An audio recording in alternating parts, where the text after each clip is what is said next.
Welcome, dear friend, to the Moon Mind Temple, a quiet haven where your heart can rest.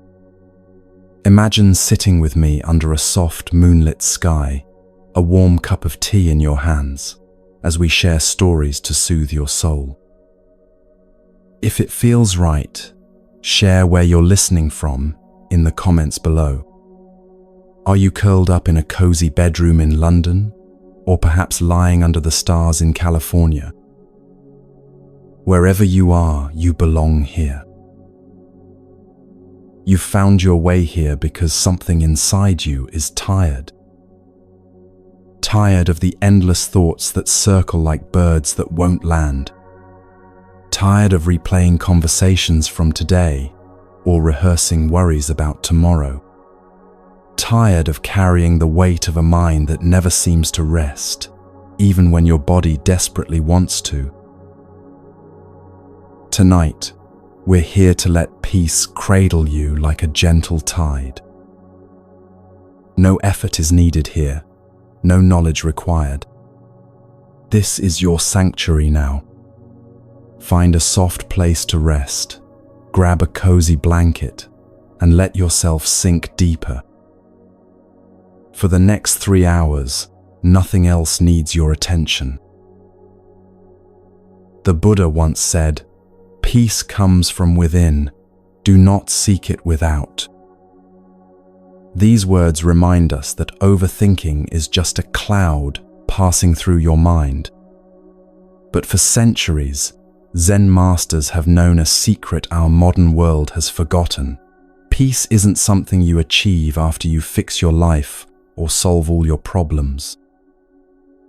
Peace is what remains when you stop chasing it. It's what's always been here, beneath the chatter, waiting patiently like moonlight behind the clouds. The stories I'll share tonight are medicine for the modern soul. Each one is a cup of tea shared between us, each teaching a moment to pause and breathe. They are here to show your heart how to release what it's been carrying and to remind you of something beautiful. You are already whole. You are already enough. You don't need to become anyone else to deserve rest. Let's try something simple now. Take a slow breath in, feel the air fill your chest, then let it go. Notice how your body softens, how your thoughts slow, even just a little. This is where healing begins, not in forcing, but in a gentle surrender to what's already here. Are you ready to let the noise fade? To let your soul be soothed? If it feels right, whisper to yourself, "I am here," and know that here is enough. You are not the clouds passing through your sky, dear friend.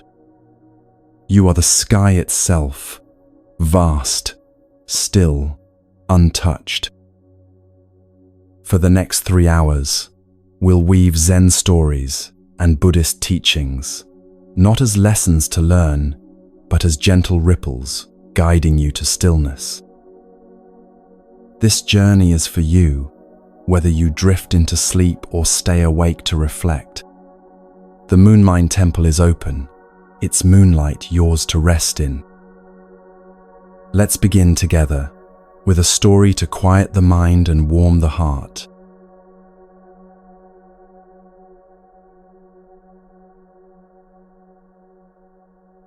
Let's settle into our first story, dear friend, one that feels like a quiet walk together through a misty valley. Long ago, a traveler named Kale wandered a winding path through a forest, his satchel heavy with maps and plans. His mind was heavier still, filled with questions about where he was going, whether he'd chosen the right road, and what lay ahead. His thoughts spun like leaves caught in a restless wind, never landing, never still. Does that sound familiar? A mind that wanders, unable to rest where you are. Kale's feet carried him forward, but his heart felt lost. He passed trees blooming with spring flowers, streams that sang softly, but he saw none of it. His eyes were fixed on the horizon, his mind on a destination he couldn't name. So lost was he in his mental maze that he almost walked directly into an old monk, sitting quietly beside the path. The monk was so still, she seemed part of the landscape itself, like a boulder that had learned to breathe. Kale stumbled, apologizing. "Forgive me," he said. "My mind was elsewhere." The monk smiled gently. "Your mind was elsewhere," she said softly, "but where were your feet?" The question stopped Kale completely. "My feet? They were here, I suppose. On the path." "Ah," nodded the monk. "So part of you never left at all. Tell me, while your thoughts were visiting yesterday's arguments and next week's worries, did your feet stumble? Did they lose their way?" "No," Kale replied slowly, a new understanding dawning. The monk gestured to a flat stone beside her. "Sit with me. Your thoughts are like a stream.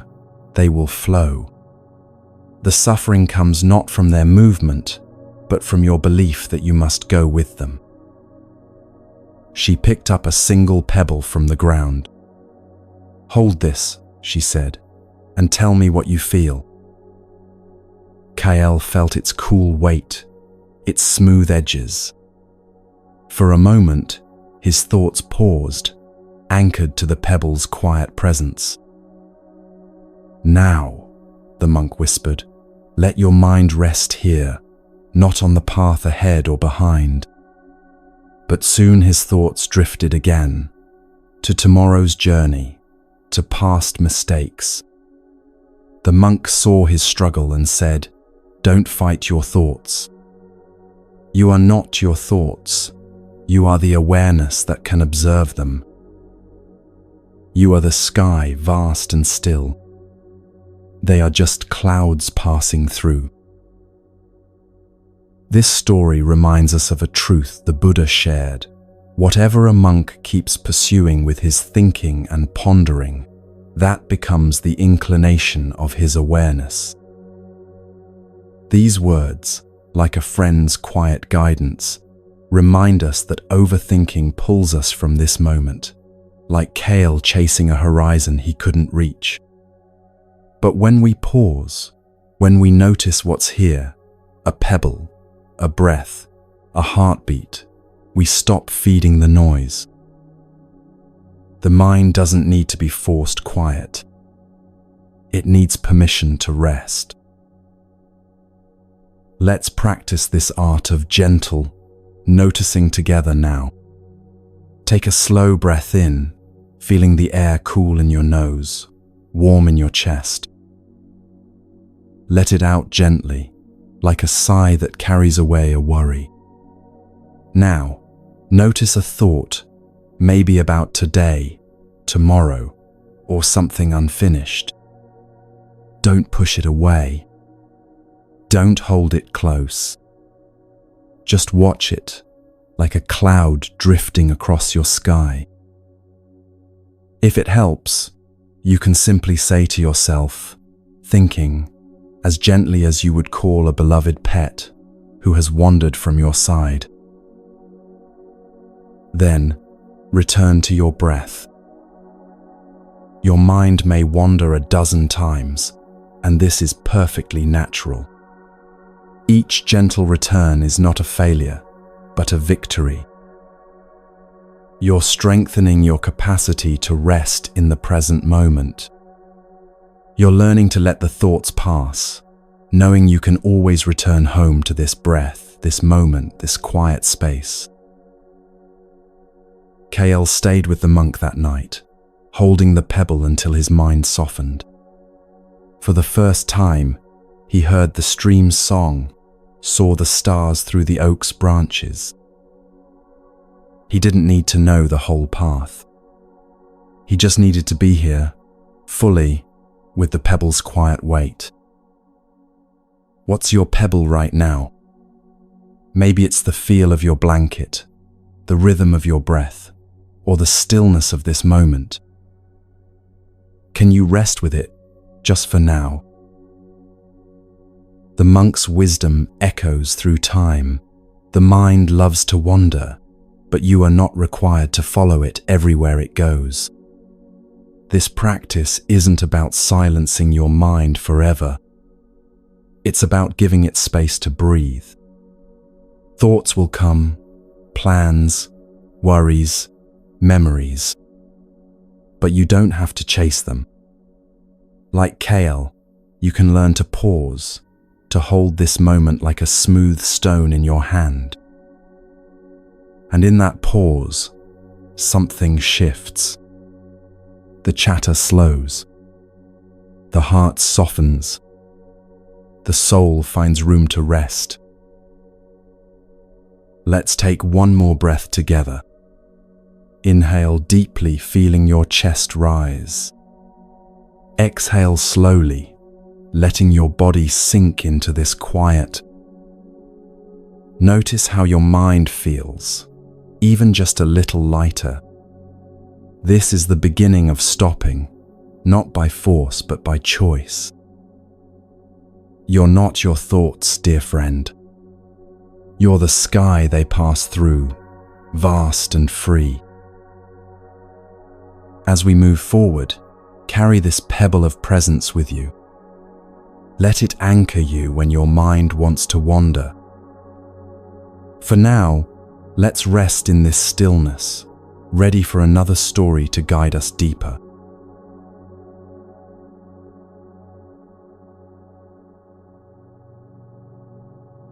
Come closer, dear friend, as we settle into another story, like sharing a warm cup of tea by a fireside. In a village cradled by rolling hills, there lived a woman named Lila who carried a woven basket wherever she went. This wasn't a basket for apples or bread. It held her worries. Each day, she added to it a sharp word from a neighbor, a fear about the next harvest, a memory of a choice she regretted years ago.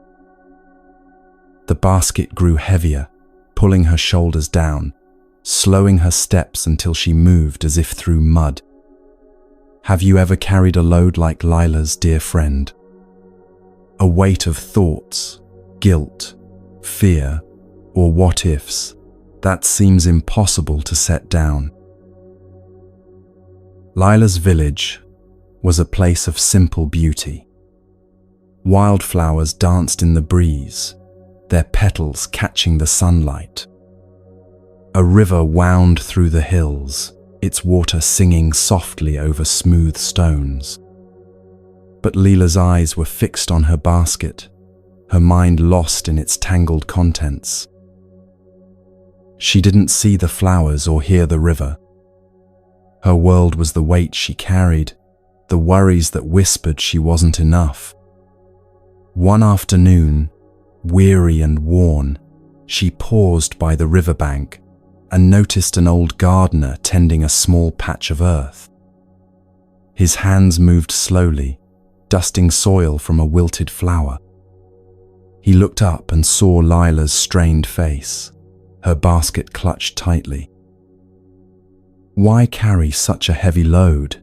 he asked, his voice gentle as the breeze. Lila sighed, her shoulders sagging further. "These are my worries," she said. "If I let them go, how will I know what to do about them?" The gardener smiled, his eyes crinkling like the edges of a well-worn book. He pointed to the flower in his hand, its petals drooping in the heat. "See this bloom," he said. "It fades today, and another will grow tomorrow. Nothing lasts forever. Not flowers, not worries, not even this moment. Lila frowned, her fingers tightening on the basket's handle. But these worries are mine, she said. They're important. The gardener knelt, scooping a handful of warm soil from the ground. Hold this, he said, placing it in her palm. Lila felt the soil's soft weight, its grains slipping slightly as she held it. For a moment, her mind stilled, caught by the warmth against her skin. Your worries are like this soil, the gardener said.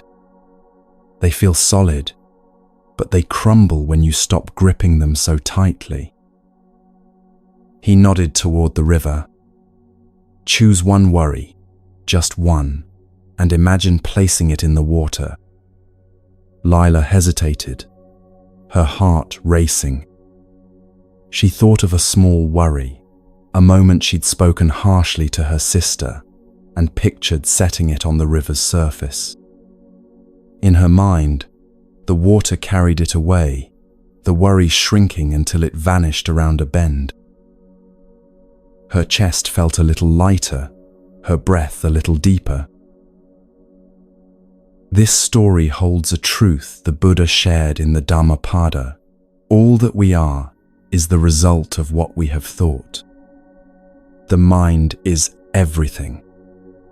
What we think, we become. These words, like a friend's quiet whisper, remind us that our thoughts shape our burdens.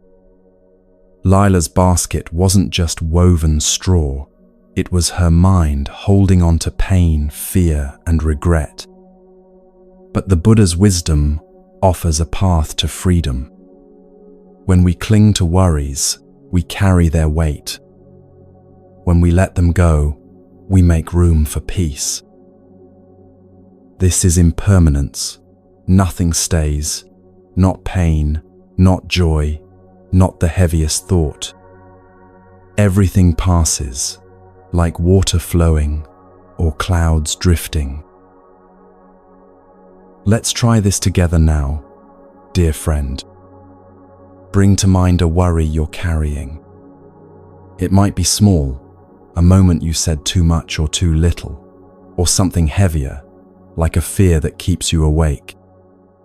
Don't judge it, just notice it.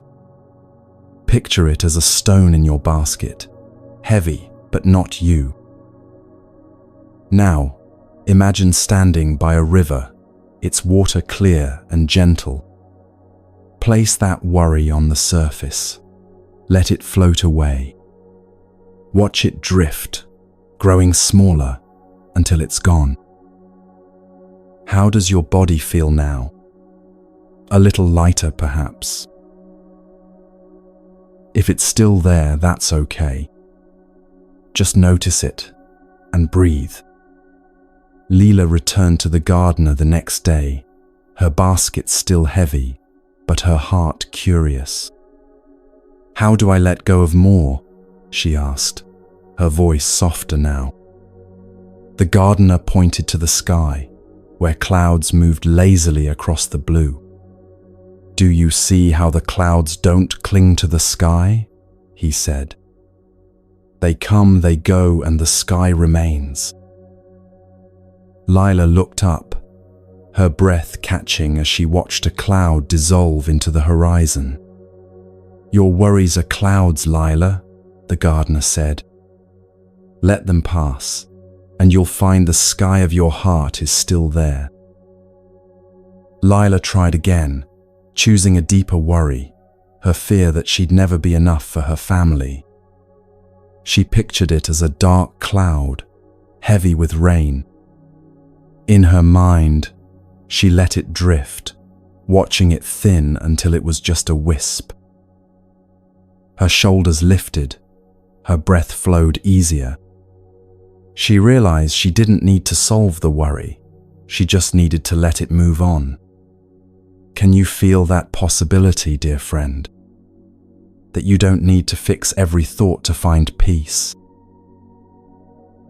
Forgiveness is another way to lighten your basket.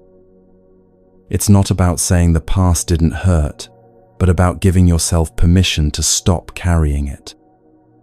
Years ago, Lila had spoken harshly to an old friend during a misunderstanding. Though they'd never spoken again, she carried the weight of those words, the regret of a friendship lost. The gardener saw her pain and said, "Forgiveness is like opening your hand. What you've been gripping falls away, and your hand is free to hold something new." Let's try a forgiveness exercise now. Think of a moment you've been carrying, maybe a time you disappointed yourself, or a time someone's words stung. Start small if it feels easier. Picture that moment as a cloud in your sky. Hold it gently, without judgment. Whisper to it, "I let you go."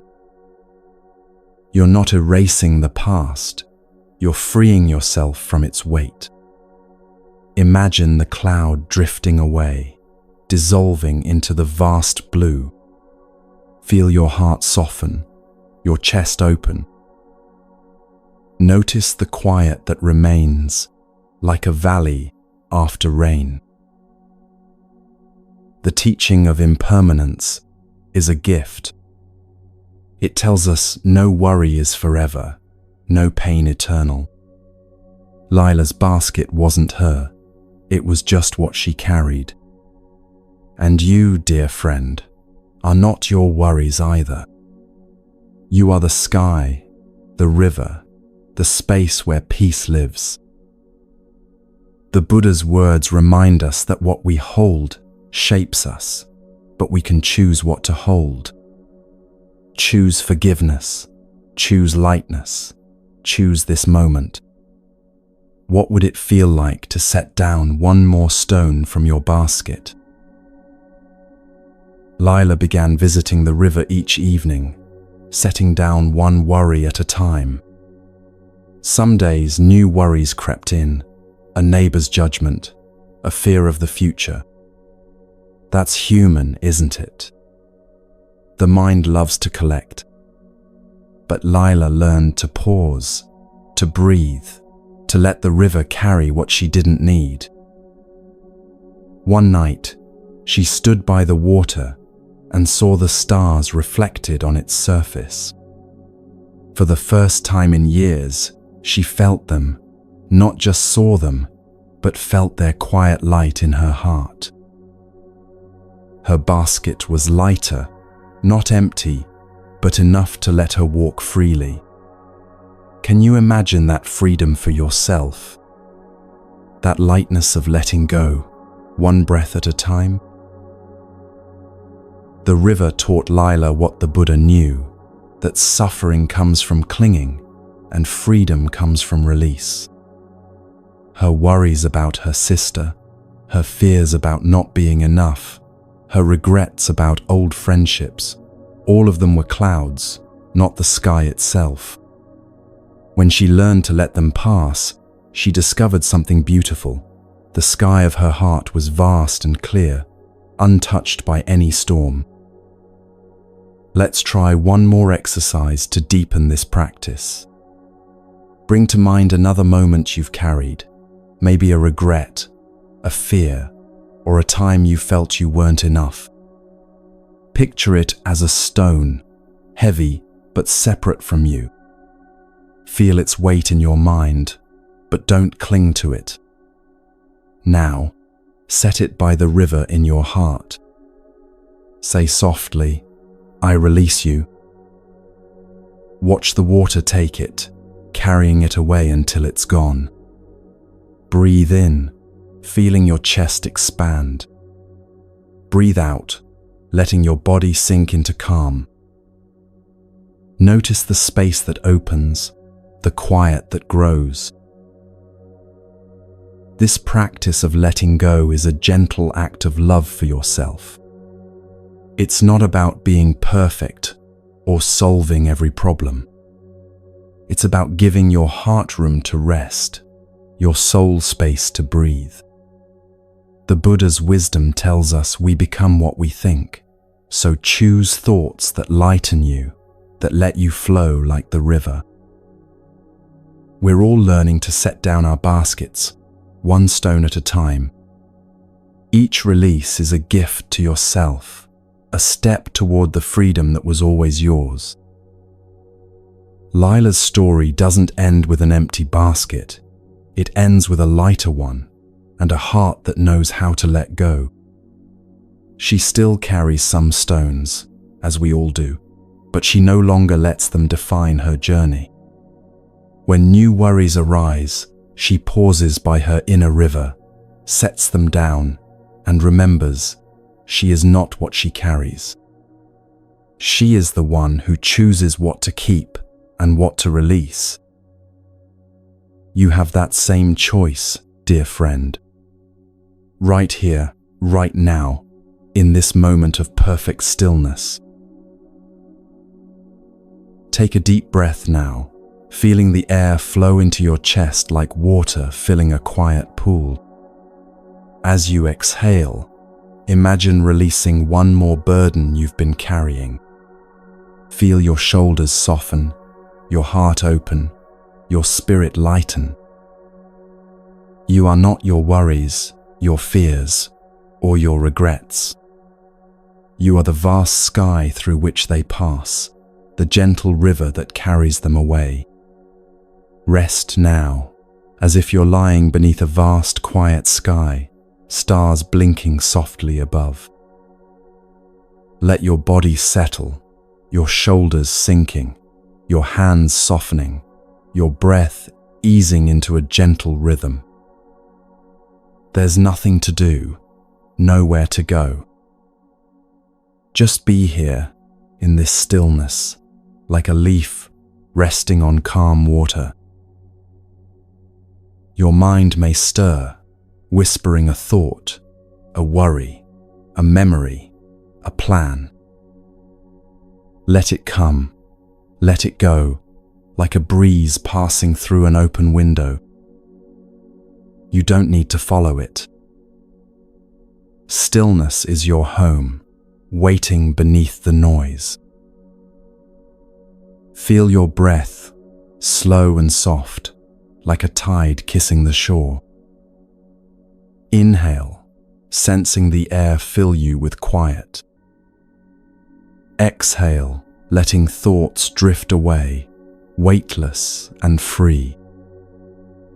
This moment is enough, just this breath, just this calm. You are like a still lake, reflecting the moon's gentle light. Thoughts may ripple across your surface, but they don't change your depths. Let them pass without holding on. Your stillness remains steady and whole. Notice your body, how it rests, the weight of your legs, the softness of your chest rising and falling. There's no need to strive, no need to fix anything. Stillness holds you like a warm blanket on a cool night. Can you feel its embrace? If a thought arises, a task undone, a fear, a hope, smile at it gently. It's just a cloud crossing your sky, not your sky itself. Let it drift without chasing or pushing. You are the quiet beneath, vast and untouched. Breathe again slowly, feeling the air move through you. Each breath is a return to stillness, a letting go of what pulls you. You don't need to be more than you are. This moment, this breath is your peace. Imagine a single star above, its light steady in the dark.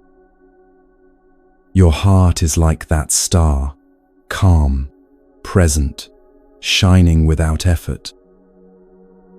Let thoughts fade, like distant echoes, and rest in that light. Stillness is yours, always here, always waiting. Feel your body soften further, sinking deeper into rest. Your breath flows easily, like a stream finding its way. Each exhale carries away tension. Each inhale brings calm. You're held in this quiet, safe and whole. If your mind wanders, that's okay. Gently guide it back to your breath, to the stillness within. Inhale, feeling your body here, now. Exhale, letting all else slip away. This is your sanctuary, this moment, this calm. Rest deeper now, as if floating on a gentle wave. Your thoughts may come, but they don't own you. You are the stillness, the quiet, the peace beneath. Let yourself drift towards sleep or a deeper calm. The night cradles you with infinite tenderness. Each breath connects you to something larger, the rhythm of earth, the pulse of stars. Nothing is required of you now, except presence. Just this breathing, just this being. Perhaps you notice sounds around you, the hum of silence, the whisper of air. These become part of your peace, woven into the fabric of stillness. Everything belongs here, including you. Especially you. Your eyelids grow heavy, like curtains drawing closed on the day. Behind them, darkness blooms, not empty, but full of potential rest. Let yourself sink into that darkness, trusting its embrace. Sleep may come, or deeper wakefulness. The boundary between sleeping and waking becomes soft, unimportant. What matters is this quality of rest, this permission to simply be. Your nervous system remembers how to unwind, like a flower closing at dusk. Natural, effortless, perfect. Time moves differently here, stretched like honey, golden and slow. Minutes feel like hours, hours like moments. You exist outside the urgent tick of clocks, in a space where only peace matters. This is your true home. If tears come, let them flow. They carry away what you've been holding. If joy bubbles up, welcome it. It's your natural state surfacing. Whatever arises is perfect, part of this gentle releasing. Trust the process. The Moon Mind Temple surrounds you now, its walls made of starlight and silence. Here, you are completely safe to rest, to release, to simply exist without purpose or plan. The temple asks nothing of you except your presence. And your presence is enough. Feel how your breath has slowed, how your heartbeat has steadied. Your body knows this rhythm. It's the same tempo as waves on distant shores, as wind through ancient forests. You are part of something timeless and vast. Rest in that belonging. This moment is yours. No effort, no rush, just stillness. Let your breath carry you, like a leaf on a quiet stream. The Moon Mind Temple holds you, its light wrapping you in peace. Stay here as long as you need.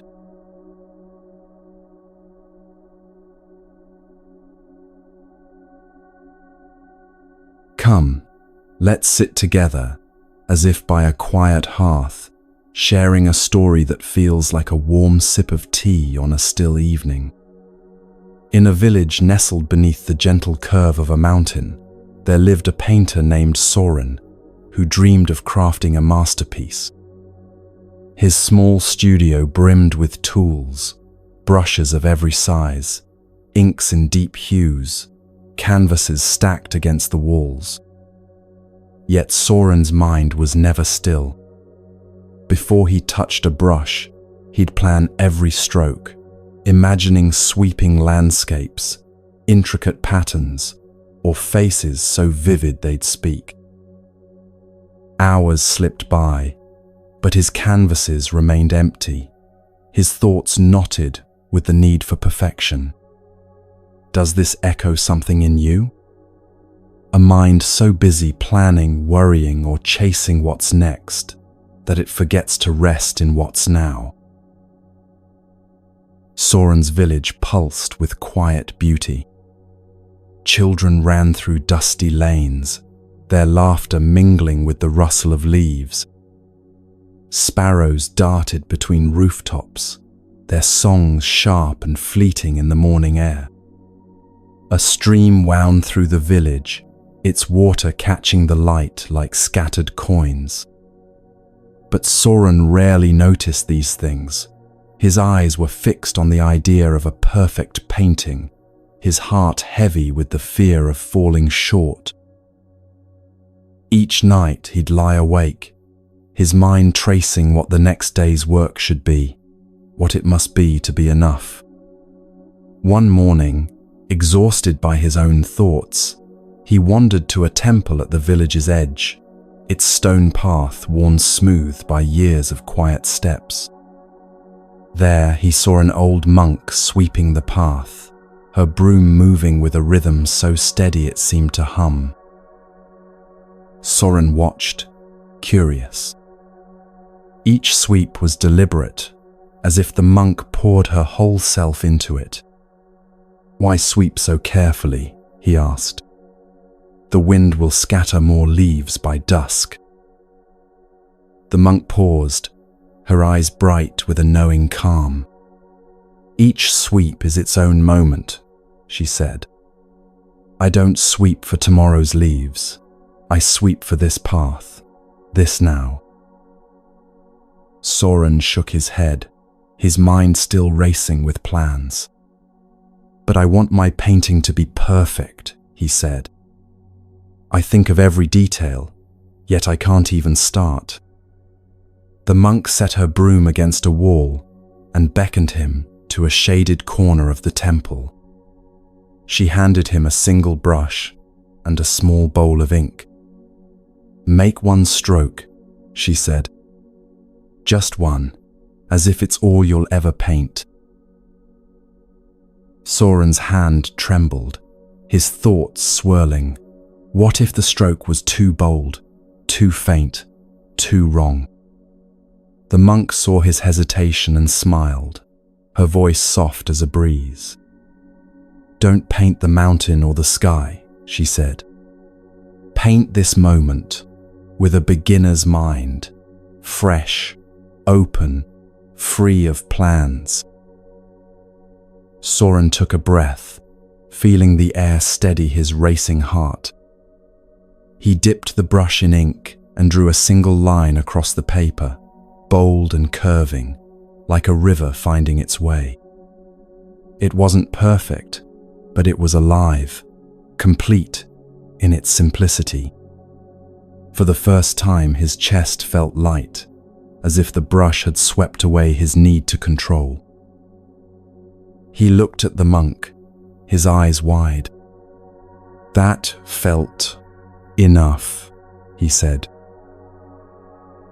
"This story carries a truth The Buddha shared in the Dhammapada, "With our thoughts we make the world." These words, like a gentle nudge from someone who cares, remind us that overthinking weaves a world of complexity, of striving for a perfection that keeps us stuck. A beginner's mind, open, curious, unburdened, sees each moment as new, like Soren's single stroke. It's not about silencing thoughts, but meeting them with simplicity, letting them be enough as they are. Can you feel that possibility? That you don't need to plan every step to find peace? Let's try a simple practice now, one that brings us back to this moment. Find something near you, the texture of your blanket, the weight of your hands in your lap, the soft sound of your breath. Choose one thing, as Soren chose one stroke. Rest your attention there, as if it's the only thing in the world.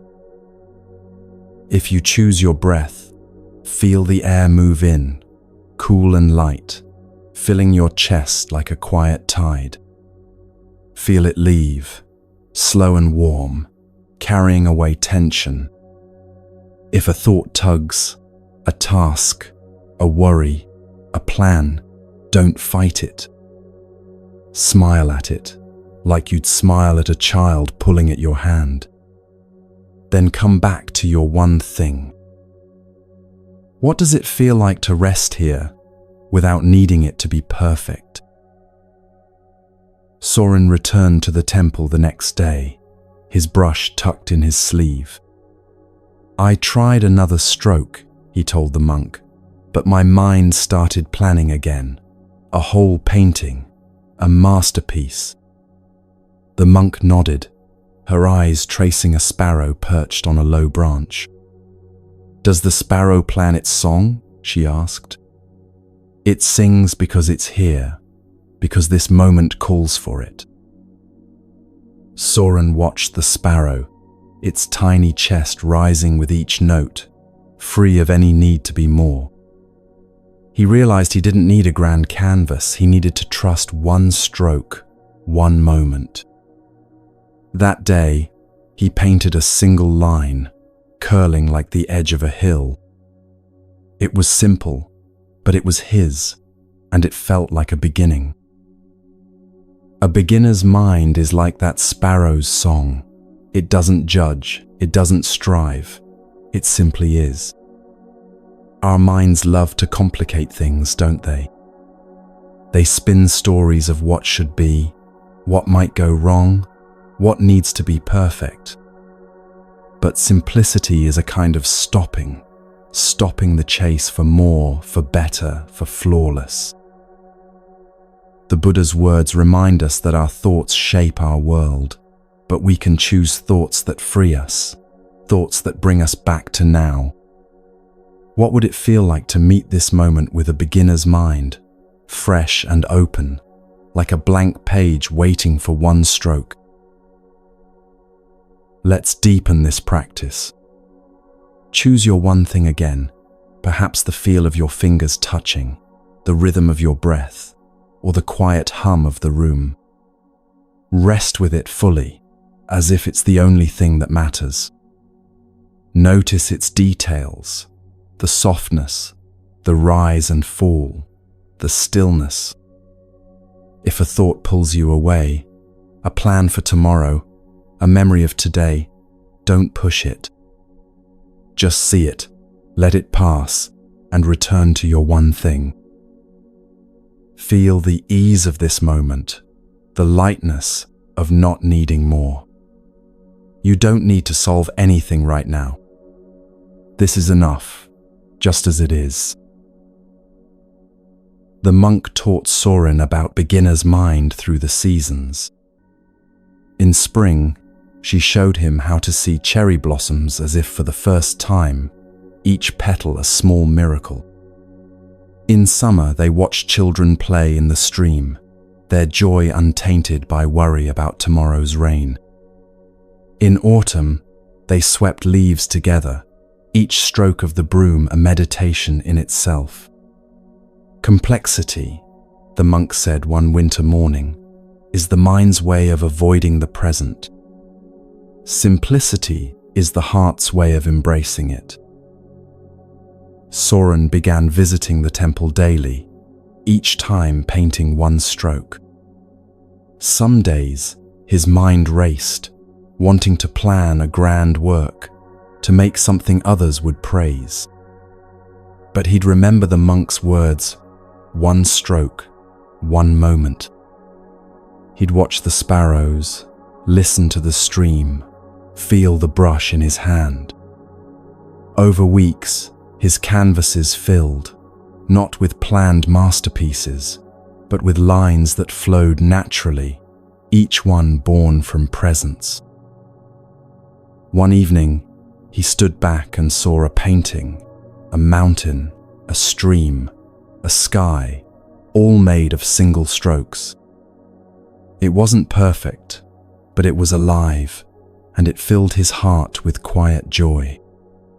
Can you imagine that joy? That freedom of trusting one moment at a time? The teaching of beginner's mind transforms how we see everything. When Soren stopped trying to paint the perfect landscape, he began to see the one right in front of him. The way morning light caught the temple stones. How the monk's broom carved patterns in the dust. The simple beauty of ink spreading across paper. His life became richer not because he added complexity, but because he removed it. This practice of simplicity is a gentle gift. It's not about emptying your mind or achieving some grand state. It's about meeting each moment as new, like a painter with a fresh brush, unburdened by what came before or what's next. Your thoughts may tug. They're used to planning, worrying, perfecting. But you can choose to return to this moment, to one breath, one sensation. The Buddha's wisdom tells us we shape our world with our thoughts. So choose simplicity, choose presence, choose now. What's your one stroke today?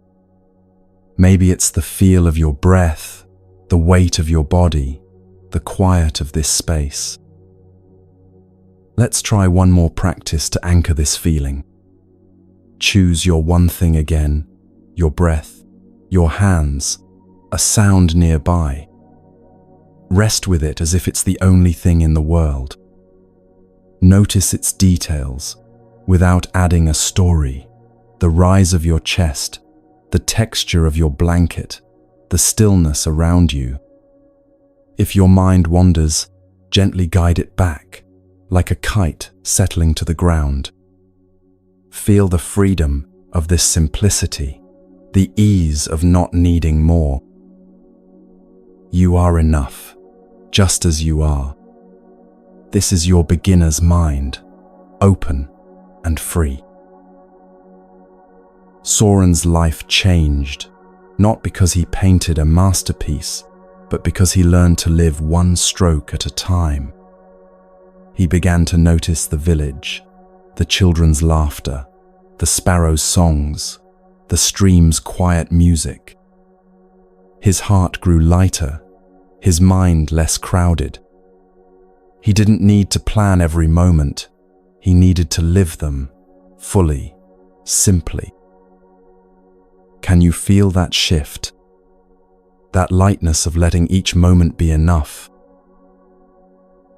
The monk's final lesson came on a snowy day, when the temple path was covered in white. See how the snow doesn't try to be anything but snow, she said. Each flake falls exactly where it belongs, perfect in its imperfection.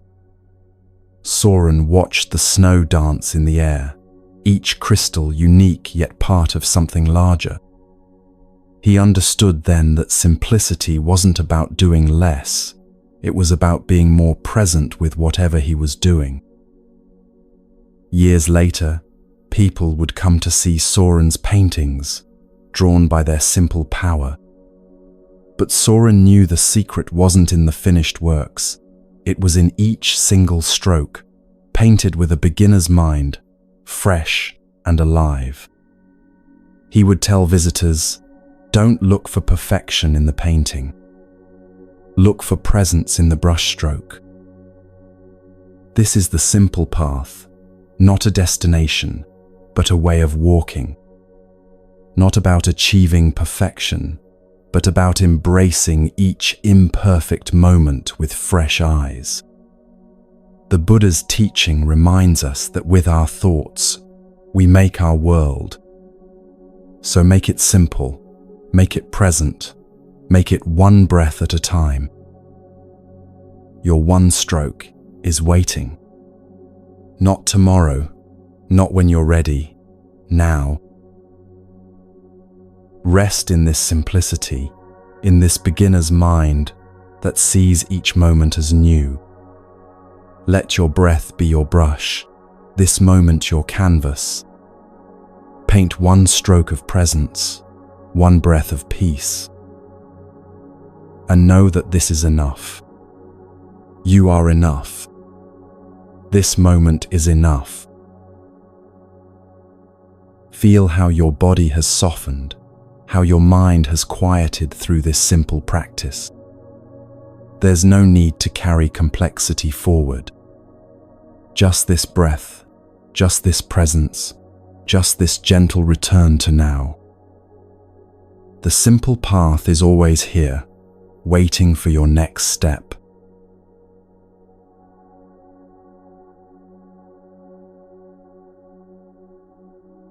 Come, let's sit together as if by a tranquil lake, its waters calm under a sky brushed with twilight. In a time long past, in a city alive with the hum of life, there lived a young seeker named Arin whose heart carried a quiet ache. The city pulsed around him, markets brimming with spices, their scents weaving through the air, streets filled with the chatter of traders, and lanterns casting golden glows in the dusk. Yet Arin felt weighed down, his mind a whirl of worries, fears for his family's future, echoes of old arguments, a gnawing sense he'd never find his place. His thoughts spun like a cartwheel stuck in mud, endlessly turning, never free.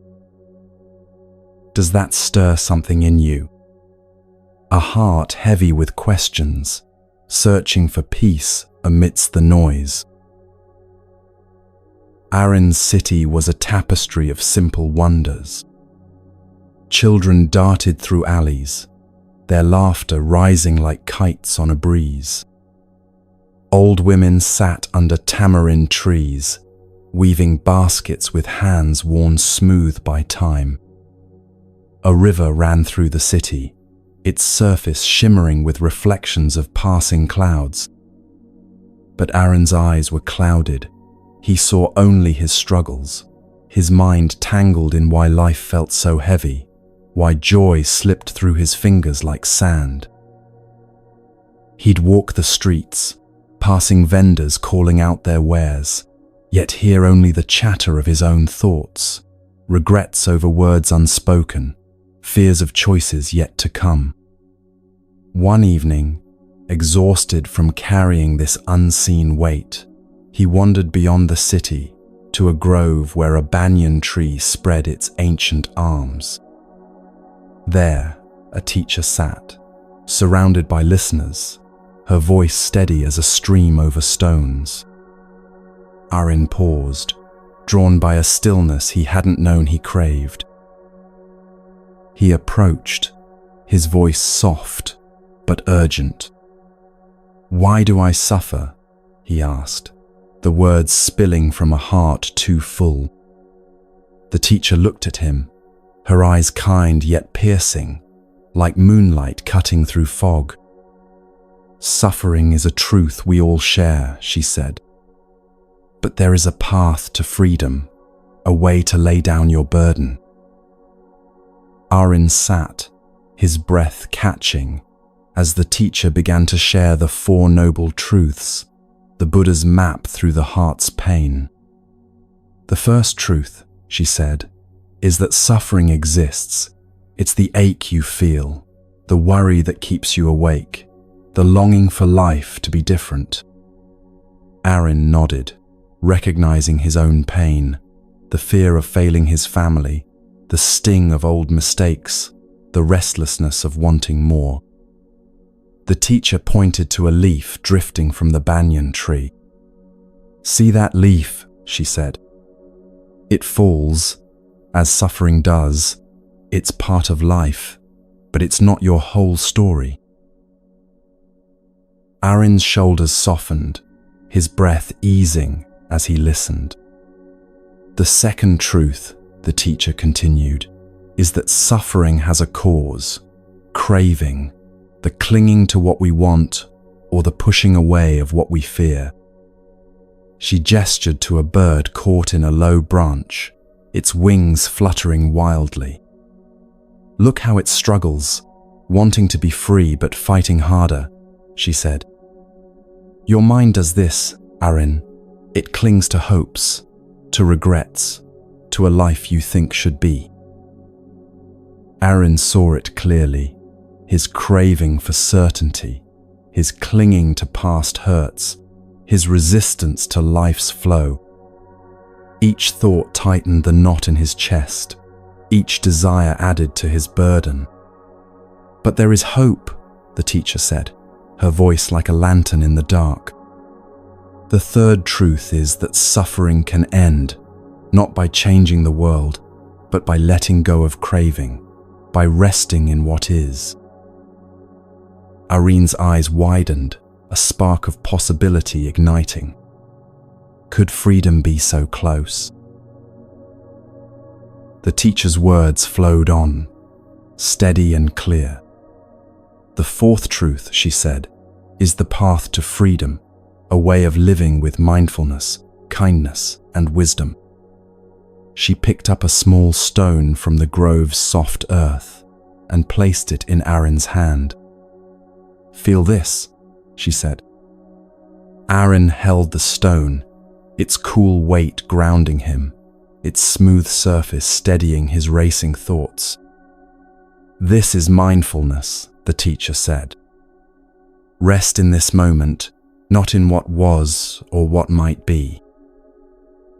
Arin felt his heart settle, as if the stone anchored him to the earth. The weight of his worries didn't vanish, but it felt less heavy, less like his entire self. "Can it be that simple?" he asked, his voice barely a whisper. The teacher smiled, her face soft as the grove's shadows. "The path is simple, Arin, but it asks for practice. One breath, one step, one moment at a time." The Buddha's wisdom lights this path, shared in the Samyutta Nikaya. When one sees the origin of suffering, one sees the cessation of suffering. These words, like guidance from someone who truly understands, remind us that suffering isn't a fault, it's a truth we can face with courage. By seeing it, understanding its cause, and walking the path of mindfulness, we find freedom. Arin's suffering grew from clinging to plans for a perfect future, to regrets over past words, to a self he thought he should be. But the Four Noble Truths offered a way to stop, to release, to rest in the present. Can you feel that invitation? That your suffering, though real, doesn't have to hold you forever. Let's explore each truth more deeply, starting with the first, the reality of suffering. This isn't about being pessimistic or dwelling in pain. It's about honest recognition.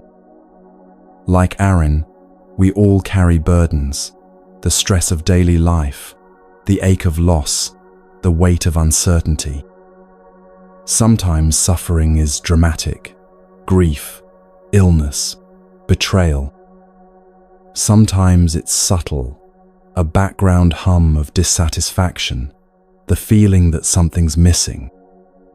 The first truth invites us to stop pretending we're always okay and acknowledge what's real. What would it feel like to name your suffering without shame? To say, yes, this is hard, without needing to fix it immediately. Let's try a visualization to walk this path together. Picture yourself by a still lake, its water reflecting a crescent moon. In your hands you hold a small stone, a piece of suffering you carry, perhaps a worry about tomorrow, a regret from yesterday, or a longing for something more. Feel its weight, its texture, without judging it. This is the first truth. Suffering exists, and it's okay to see it clearly. Now ask yourself, what am I clinging to? Maybe it's a need for control, a fear of failure, or a wish for life to be different. This is the second truth. Craving fuels your pain. Gently place the stone by the lake's edge, letting it rest there. You don't need to carry it. This is the third truth. Suffering can end. Now, walk along a path by the lake, feeling each step, each breath. This is the fourth truth. Mindfulness is your path, grounding you in now. Feel your heart lighten, your mind ease. The second truth reveals the mechanism of suffering, tanha, often translated as thirst or craving. It's not just wanting things, it's the desperate clinging to outcomes, the belief that happiness lies in getting what we want or avoiding what we don't. Arin's mind was constantly reaching for his family's approval, for certainty about the future, for a version of himself that felt worthy. Each reach created tension, like a rubber band, stretched too tight. We crave pleasure and push away pain, but life offers both in endless cycles. The craving itself, not the circumstances, becomes the source of our distress. Have you noticed this in your own life? How wanting things to be different creates more suffering than the situation itself. The teacher showed Arin how craving worked through simple examples. When you argue with a friend, she said, what hurts more, their words, or your craving for them to understand you? Arin thought of recent conflicts, realizing his deepest pain came from desperately needing others to see his point of view. When you fear the future, the teacher continued, what causes more anxiety, uncertainty itself, or your craving for guarantees? Again, Arin saw the truth. His suffering multiplied when he fought against life's natural uncertainty. The teacher smiled gently. Craving turns natural human experiences into battlegrounds. But you can choose to stop fighting. Let's deepen this visualization. Return to your lake, the moon's light dancing on its surface. Hold another stone, another piece of suffering, maybe a fear that wakes you at night, a guilt you've carried, or a hope you're afraid to release. Feel it, see it, without pushing it away. This is the first truth. Suffering is real, and naming it is brave. Now, notice what fuels this suffering. A craving for certainty, a clinging to what was, a resistance to what is. This is the second truth. Craving binds you. Set the stone down by the water, letting it rest without holding on. This is the third truth. Freedom is possible when you let go. Walk the path by the lake again, feeling the ground beneath your feet, the air in your lungs. This is the fourth truth. Mindfulness carries you forward, step by step. Feel the calm that grows, the space in your chest. What does it feel like to rest here, even for a moment?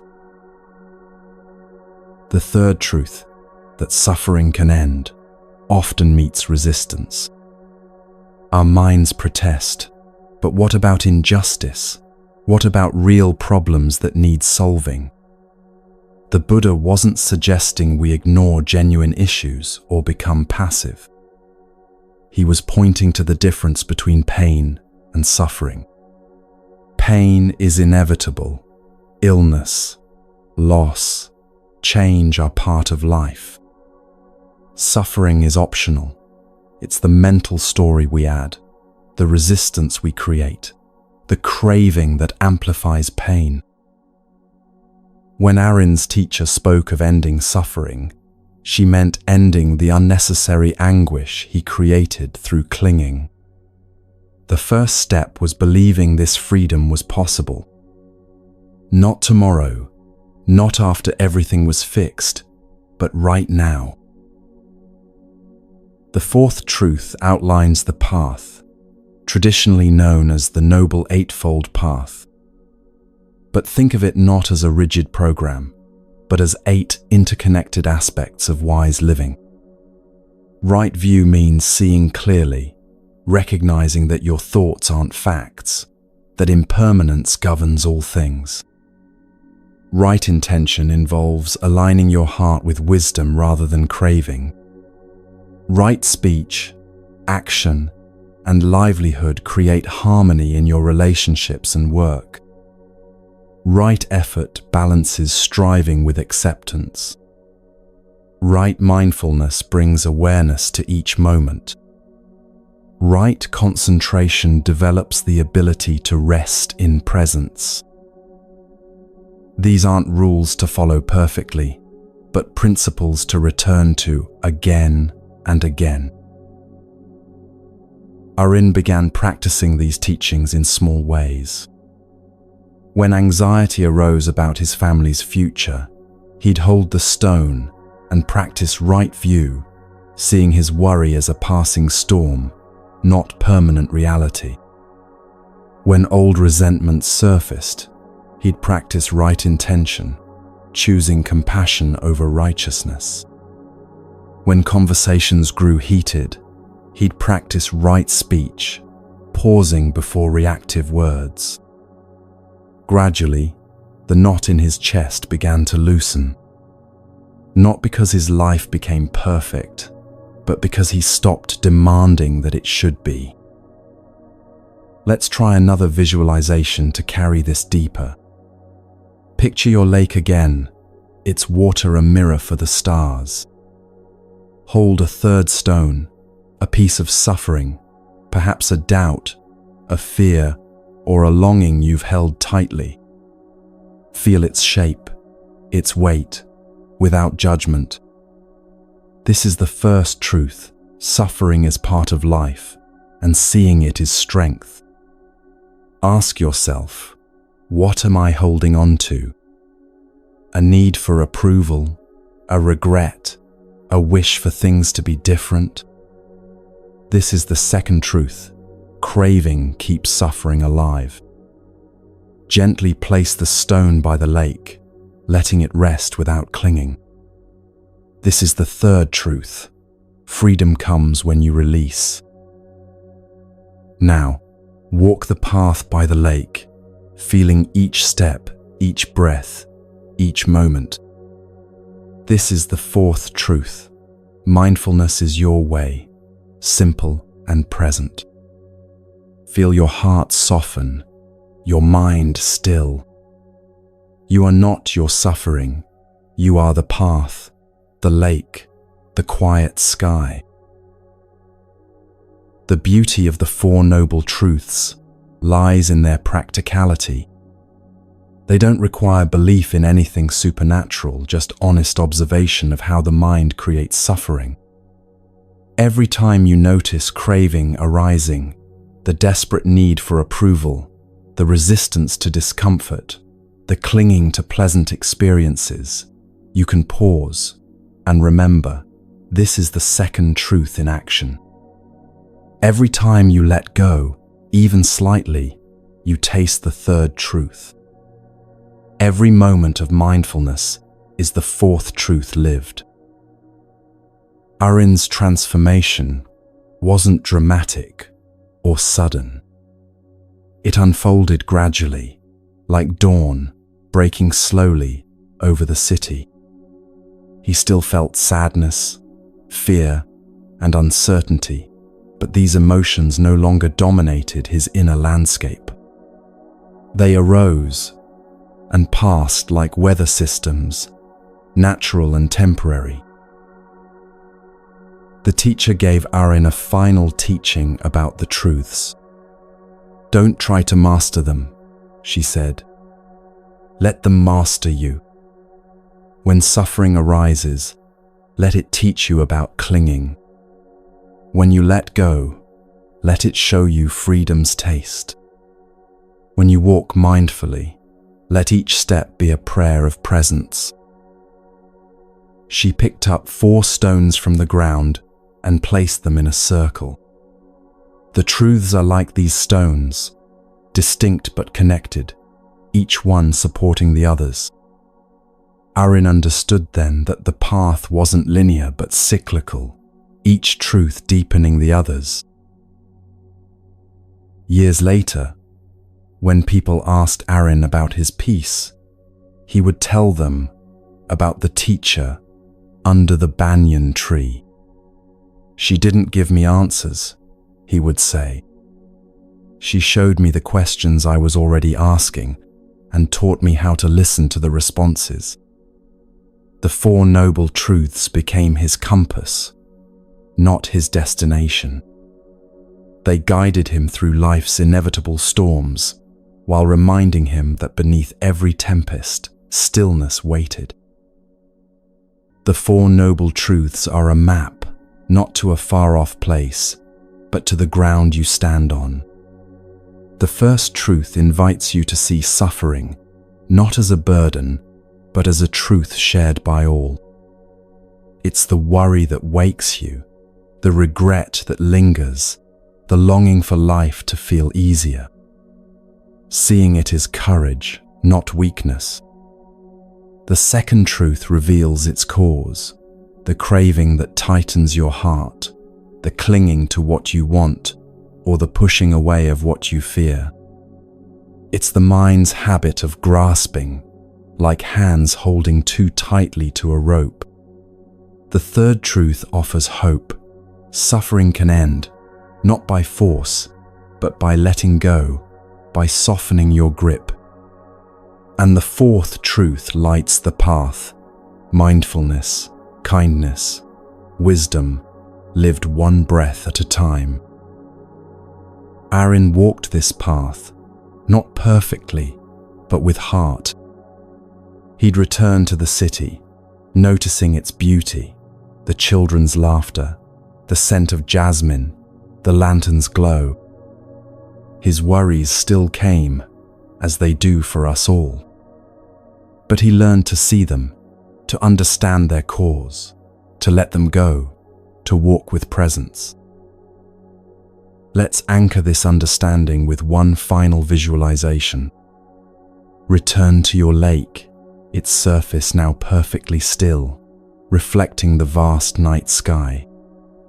Hold a final stone, representing all the suffering you've carried, all the ways you've struggled against life's flow.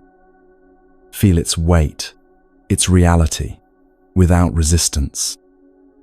This is the first truth: suffering exists, and acknowledging it is the first step to freedom.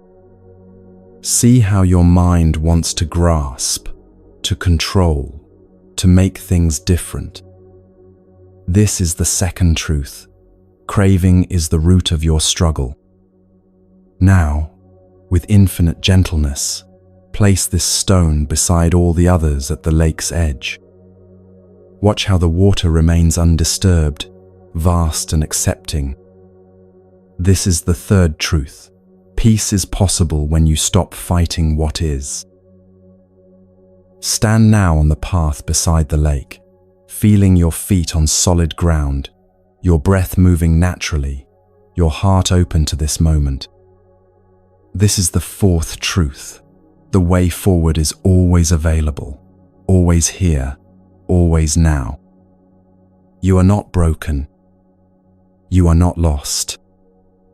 You are walking the ancient path that countless beings have walked before you, the path that leads not away from life, but deeper into its true nature. The Buddha's words guide us like steady stars in the night sky. Suffering is real, but it's not the end. Its cause is clear, and its end is possible. The path is here, in this breath, this moment. You don't need to be more than you are to find freedom. You don't need to fix everything to find peace. Just see, let go, and walk, one step, one truth, one moment at a time. Let's rest in this understanding, carrying these truths not as burdens but as gifts, ready for a gentle pause before our next story. Sink deeper now, as if the earth itself is holding you, cradling your weary spirit in its timeless embrace. Your journey through these ancient teachings has softened something within you, loosened the tight grip of constant thinking. Let that softness spread through your entire being now. You have traveled far tonight, not in distance but in depth.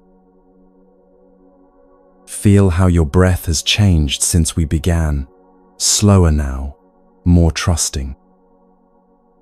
Each inhale draws in the wisdom you've touched. Each exhale releases what no longer serves.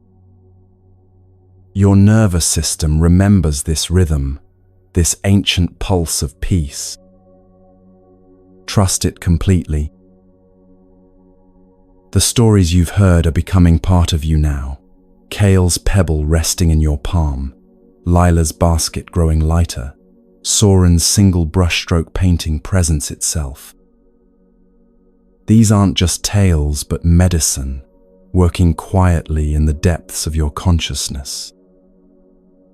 Let their healing continue even as your awareness drifts. Your mind may still whisper thoughts, but notice how different they feel now. Less urgent, less demanding. Like distant voices from another room, they drift by without requiring your attention. You have learned the secret. You are not those voices. Picture yourself floating on a vast, warm ocean under an infinite canopy of stars. Each star represents a moment of peace you've discovered tonight. They shine not because you earned them, but because you remembered they were always there. This is your true sky, vast and unchanging. The Four Noble Truths are settling into your bones now, not as concepts but as felt experience. You have touched the possibility of freedom, tasted the sweetness of letting go. Even if your mind forgets these words, your heart will remember this feeling. Peace is your natural state. Let your body become like water, fluid, adaptable, finding its own level of rest.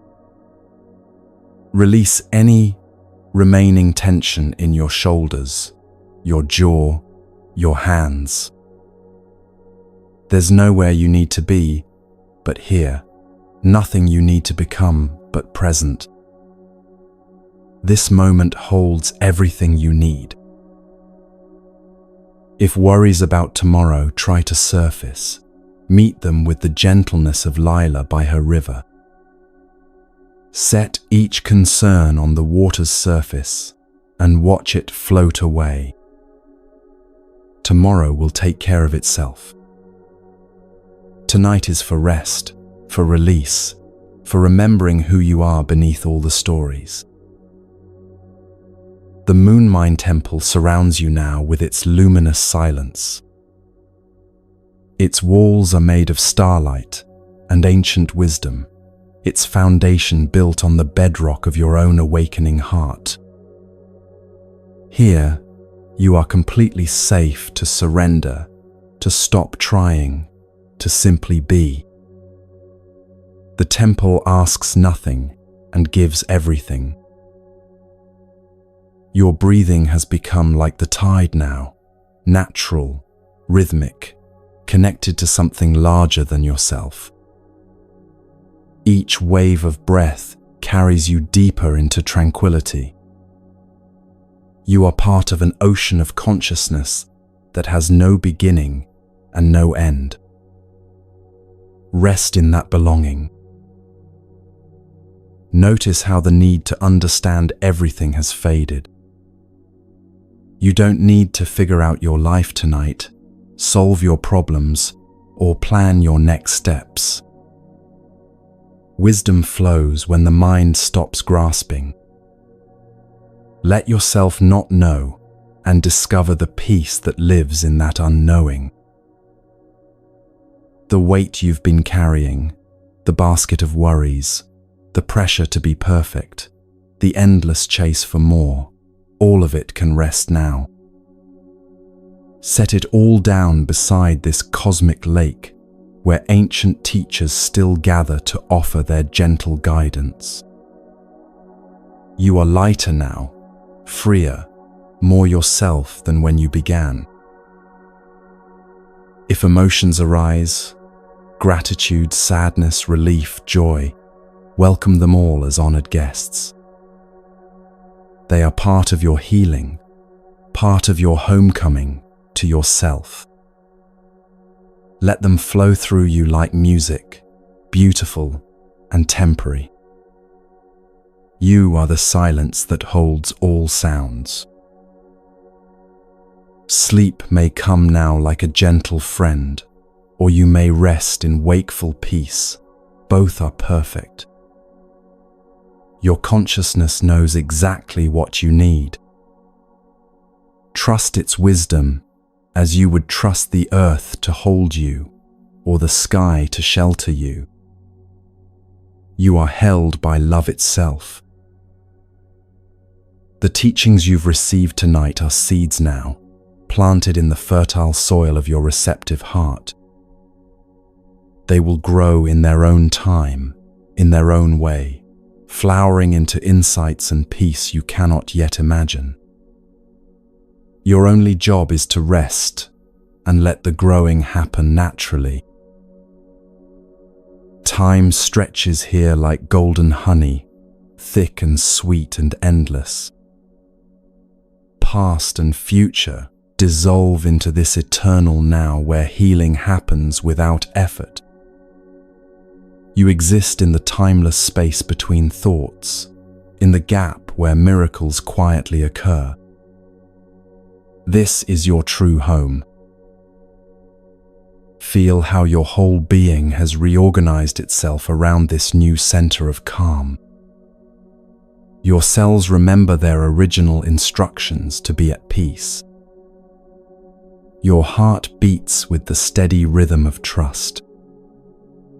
Your spirit recognizes itself in this ancient sanctuary of stillness. The night holds you like a mother holds her sleeping child, completely, unconditionally, with infinite tenderness. You are precious beyond measure, exactly as you are in this moment. No improvement needed, no fixing required. You are enough. You have always been enough.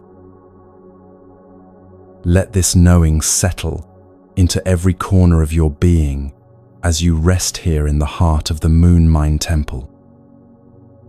All the wise ones who have walked before you send their blessings across time and space.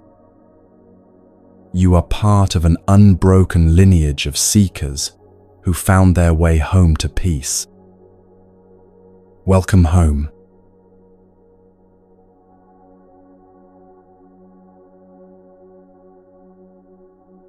Imagine sitting by a gentle river, its waters weaving softly through the night, reflecting a sky scattered with stars. In a land of ancient oaks and winding trails, a traveler named Tira walked with a burden heavier than her weathered satchel. Years ago, a friend's betrayal had cut deep, harsh words, broken promises, a trust shattered like fragile clay. Tira carried this grudge like a stone, its weight sinking into her heart, her mind replaying the sting of that moment, the ache of what was lost. Each step she took was shadowed by this memory, her thoughts looping through anger, hurt, and a longing for justice that never came. Does that stir something within you?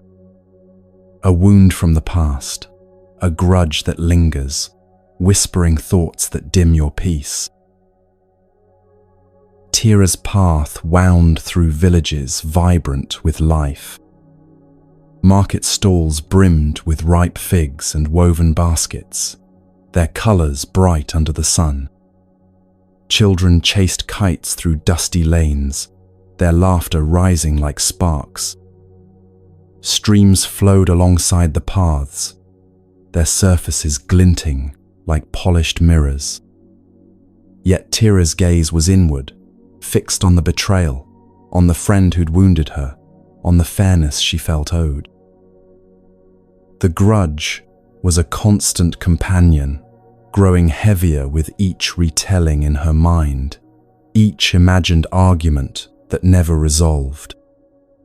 Her heart felt like a clenched fist, unable to open, unable to rest. One evening, exhausted from her journey, she paused at a small shrine tucked among willows, its stone walls softened by moss. An old hermit sat there, tending a fire that flickered with quiet warmth, casting shadows that danced like leaves. His hands moved with care, placing twigs in the flames as if each act held the world's weight. Tira watched, her chest tight with unspoken pain. "How do you find peace?" she asked, "when the past holds you captive?" The hermit looked up, his eyes soft as the fire's glow, steady as the river's flow. "What weighs you down?" he asked, his voice calm, inviting her to speak. Tira hesitated, then poured out her story, the friend's cruel words, the trust broken, the anger that burned like a coal in her heart. The hermit listened, his silence a gentle space for her pain. "Your hurt is real," he said, "but your suffering grows from holding it so tightly." He picked up a twig and held it to the fire, watching it curl into ash. "The past is like this twig," he said. "It burns only as long as you feed it with your thoughts." Tira's brow furrowed, her hands gripping her satchel. "But how do I let go?" she asked. "This pain feels like part of me." The hermit pointed to the river, its current whispering through the willows. "Place your grudge in the water," he said. "Not because the hurt didn't happen, but because you don't need to carry it forever." Tira knelt by the riverbank, her heart pounding. She closed her eyes, picturing her grudge as a heavy stone, etched with her friend's words, sharp with her anger.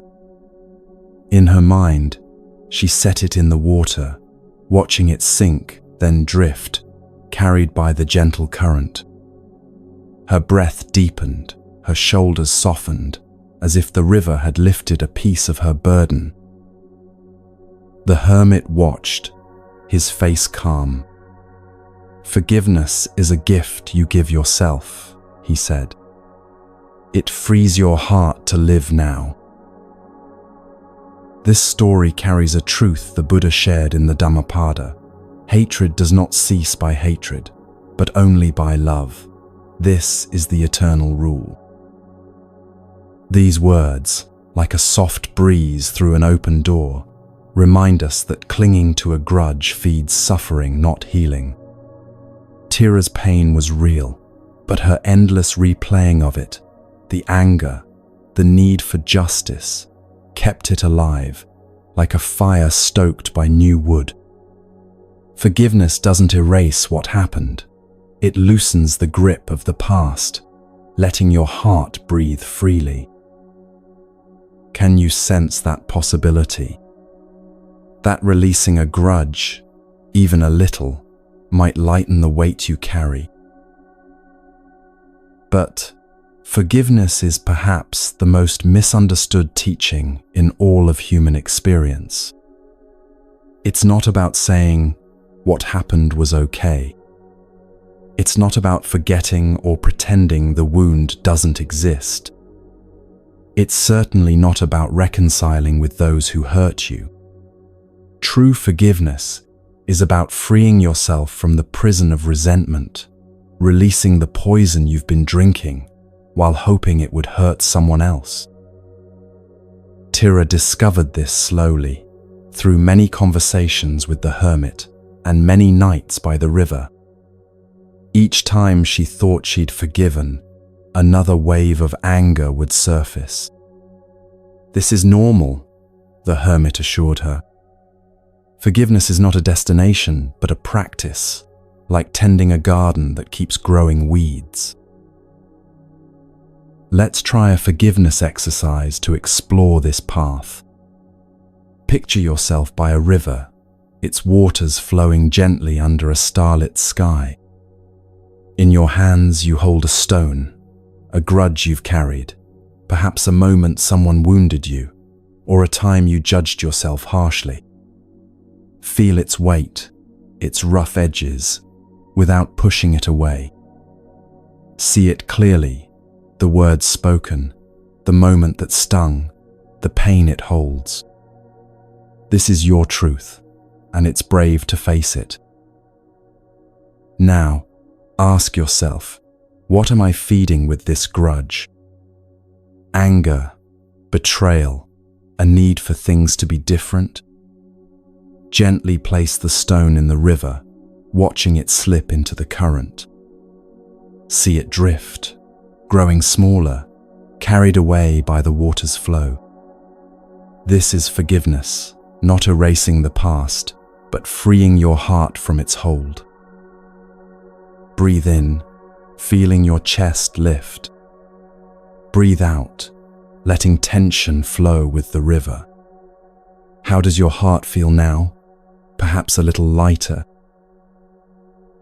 Tira returned to the shrine the next evening, her satchel still heavy but her steps less burdened. "The river helped," she said, "but the grudge creeps back when I think of her words." The hermit nodded, placing another twig in the fire. "The mind loves to cling," he said, "like a hand gripping a thorn. The tighter it holds, the deeper it cuts."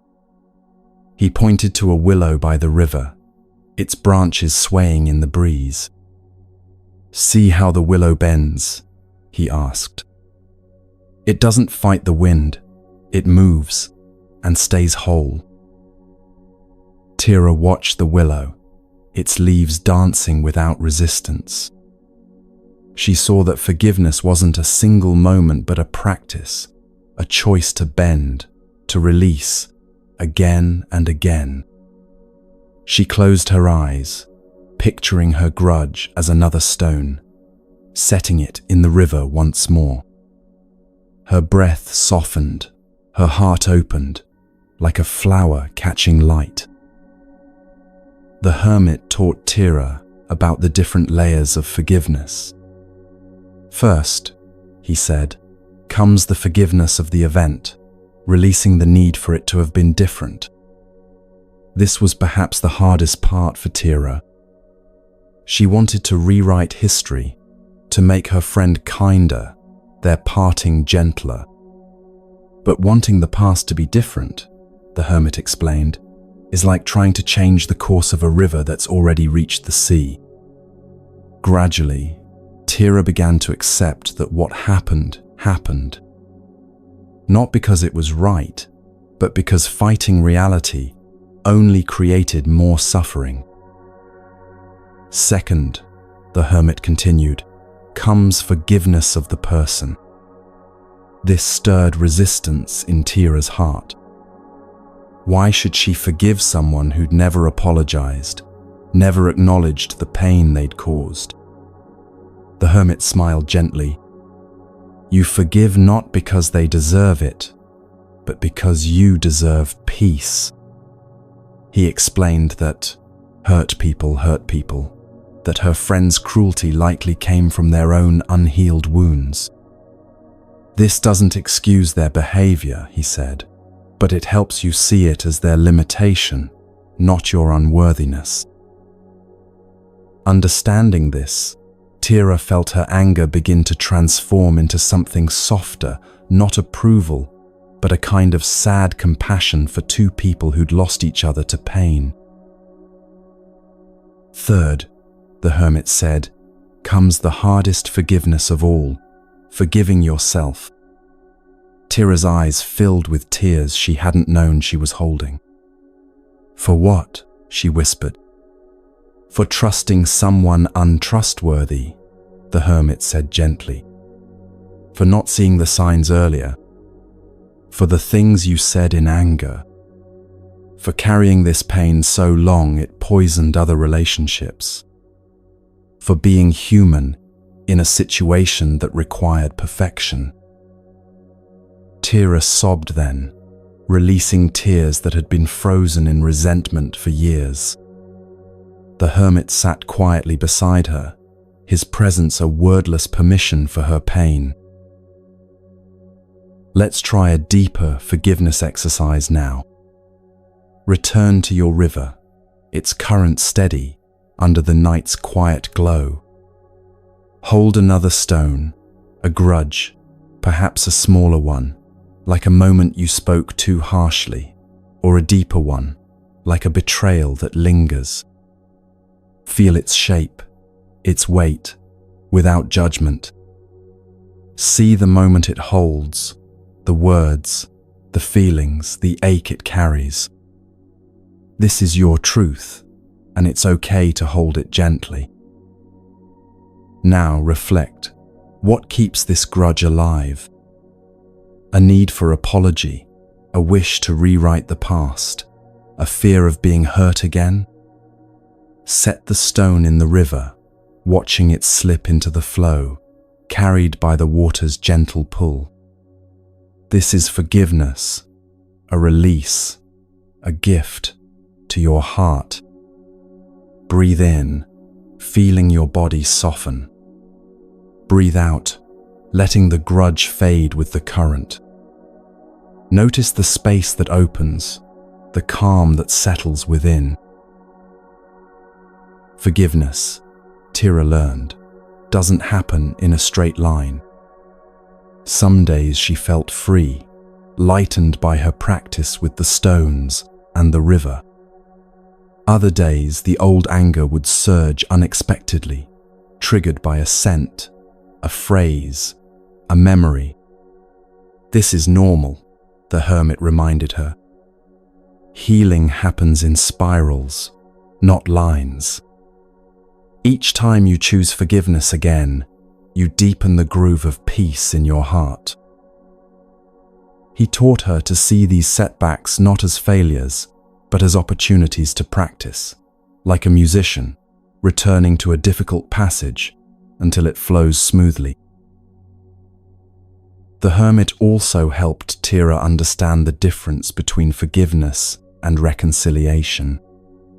You can forgive someone and still choose not to let them close to you again, he explained. Forgiveness is about your inner freedom. Boundaries are about your outer safety. You can wish someone well from a distance. This was a revelation for Tira, who'd believed that forgiving meant she had to welcome her friend back into her life. Instead, she learned to send loving kindness to her former friend while protecting herself from further harm. True forgiveness, the hermit said, sometimes looks like a door gently but firmly closed. Tira's evenings at the shrine became a quiet ritual, each visit a chance to practice forgiveness. Some days the grudge would flare, a memory of her friend's voice, a pang of old anger. That's human, isn't it? The mind holds tightly, like a hand reluctant to unclench. But Tira learned to pause, to picture the river, to set the stone down again. Each act of release was a step toward freedom, a softening of her heart's edges. One night, she stood by the river, watching stars shimmer on its surface, their light steady and unbroken. For the first time, she felt the world's beauty, the willow's graceful sway, the fire's warm crackle, the river's endless song. Her grudge hadn't vanished, but it no longer defined her. She was learning to forgive, to live in this moment, not the past's shadow. The hermit gave Tira a practice for when forgiveness felt impossible. Begin with the willingness to be willing, he said. You don't have to forgive fully today. Just be willing to consider the possibility that someday you might. This tiny crack in the wall of resentment was enough to let light in. From willingness came curiosity about what life might feel like without the burden. From curiosity came small experiments in letting go.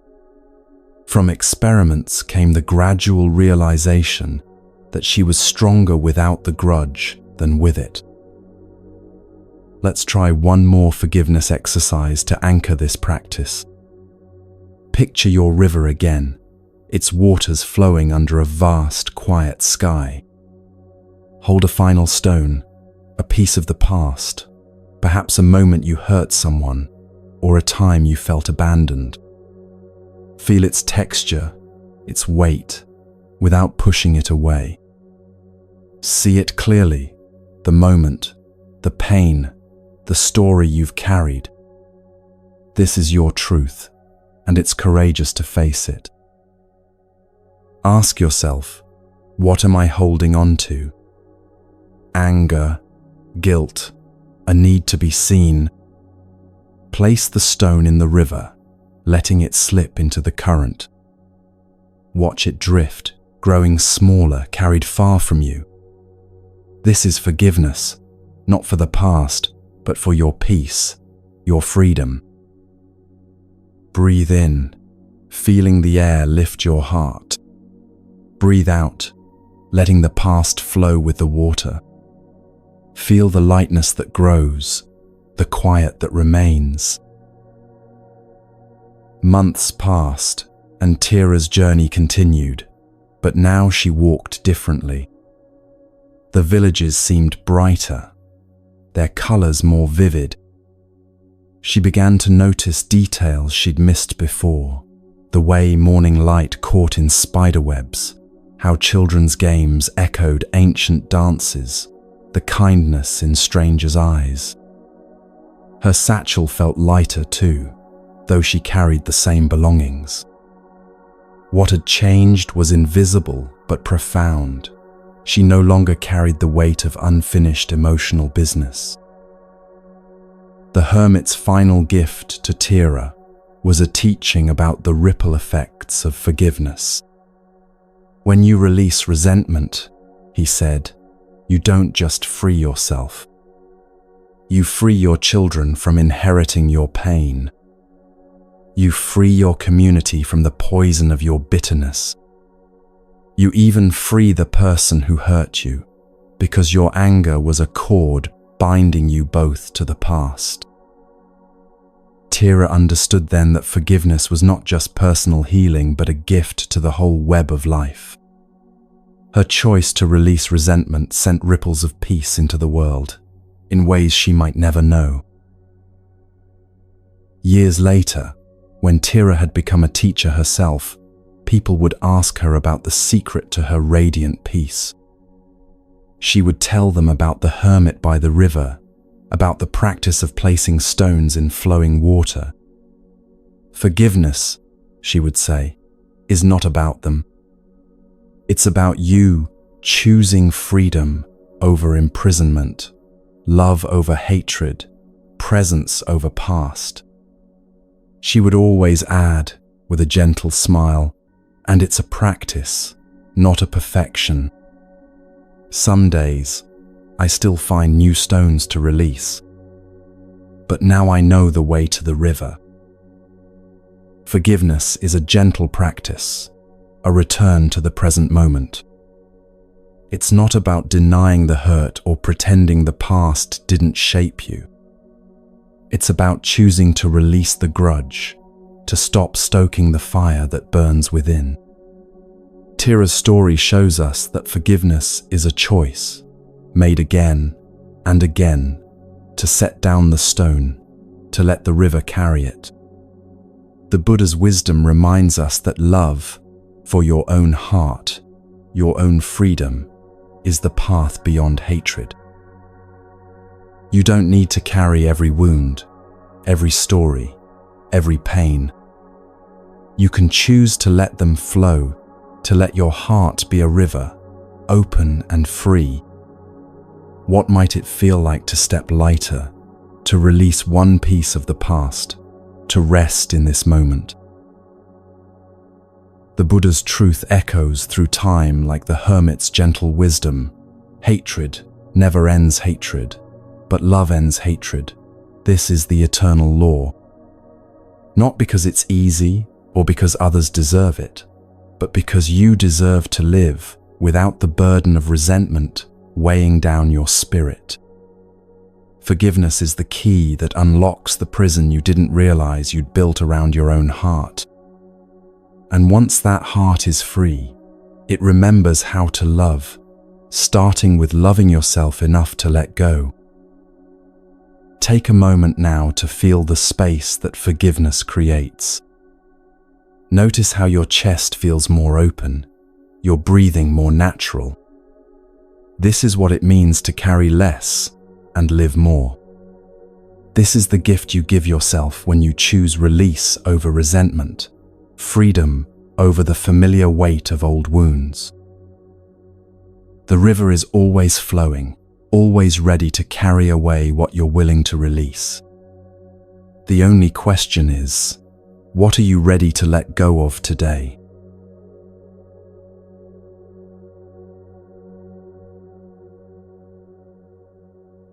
Imagine resting on a gentle hill, the evening breeze cool, a sky above shimmering with countless stars. In a village nestled among rolling fields and ancient pines, a seeker named Kale wandered with a heart heavy from chasing an elusive self. He'd spent years crafting identities, a scholar poring over scrolls, a poet weaving words, a figure others might admire, yet each role felt like a garment too tight, too heavy. His mind buzzed with questions. Am I enough? Have I achieved what I must? Will I ever become the self I envision? This chase consumed him, his thoughts swirling like leaves caught in a restless wind, never settling. Does that resonate within you? A mind racing to define who you are, always reaching for something just beyond grasp. Kale's village pulsed with quiet life. Farmers moved through fields, their hands steady, sinking into the earth's soft rhythm. Children scampered across meadows, their laughter mingling with the hum of bees drifting from wildflowers. A brook wove through the valley, its water catching sunlight in fleeting silver flashes. Yet Kael's gaze was inward, fixed on the self he thought he should be, wise, celebrated, complete. At night, he'd lie awake, his mind sketching plans to prove his worth, to etch a name that would endure in others' memories. Each thought added weight, like stones piling in his chest, leaving him weary, unable to rest. One morning, seeking relief from this endless striving, he climbed a hill to a temple perched above the village, its wooden beams smoothed by years of wind and rain. There, a monk sat in stillness, her hands weaving a simple straw mat, each motion deliberate, as if cradling the moment itself. Kael approached, his voice thick with exhaustion. "Why do I feel lost?" he asked, "when I work so hard to be someone?"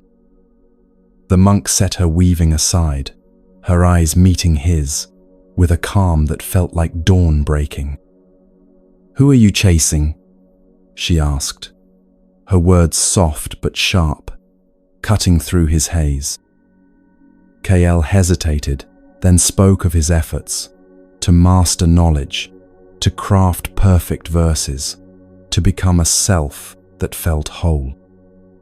The monk listened, her silence a quiet pool, reflecting his words without ripples. "You chase a shadow," she said, "a self you think you must be, a name you think you need." She pointed to the brook below, its water flowing effortlessly over stones. "Does the brook call itself a river?" she asked. "It flows, without a name, without striving to be more." Kael's hands tightened, his mind grappling. "But I must be someone," he said. "Without that, what am I?" The monk smiled, picking up a small pebble from the temple's earthen floor. "Hold this," she said, placing it in his palm. "Is this pebble a scholar, a poet, a success, a failure?" Kael turned the pebble, feeling its cool, smooth surface. "It's just a pebble," he said, his voice softening. The monk nodded, her eyes bright with knowing. "You are like this pebble, not bound by names, not fixed as one thing." She gestured to the sky, vast and open above. "The teaching of no, self says, there is no solid I. You are this moment, this breath, this life, flowing like the brook, ever changing, free."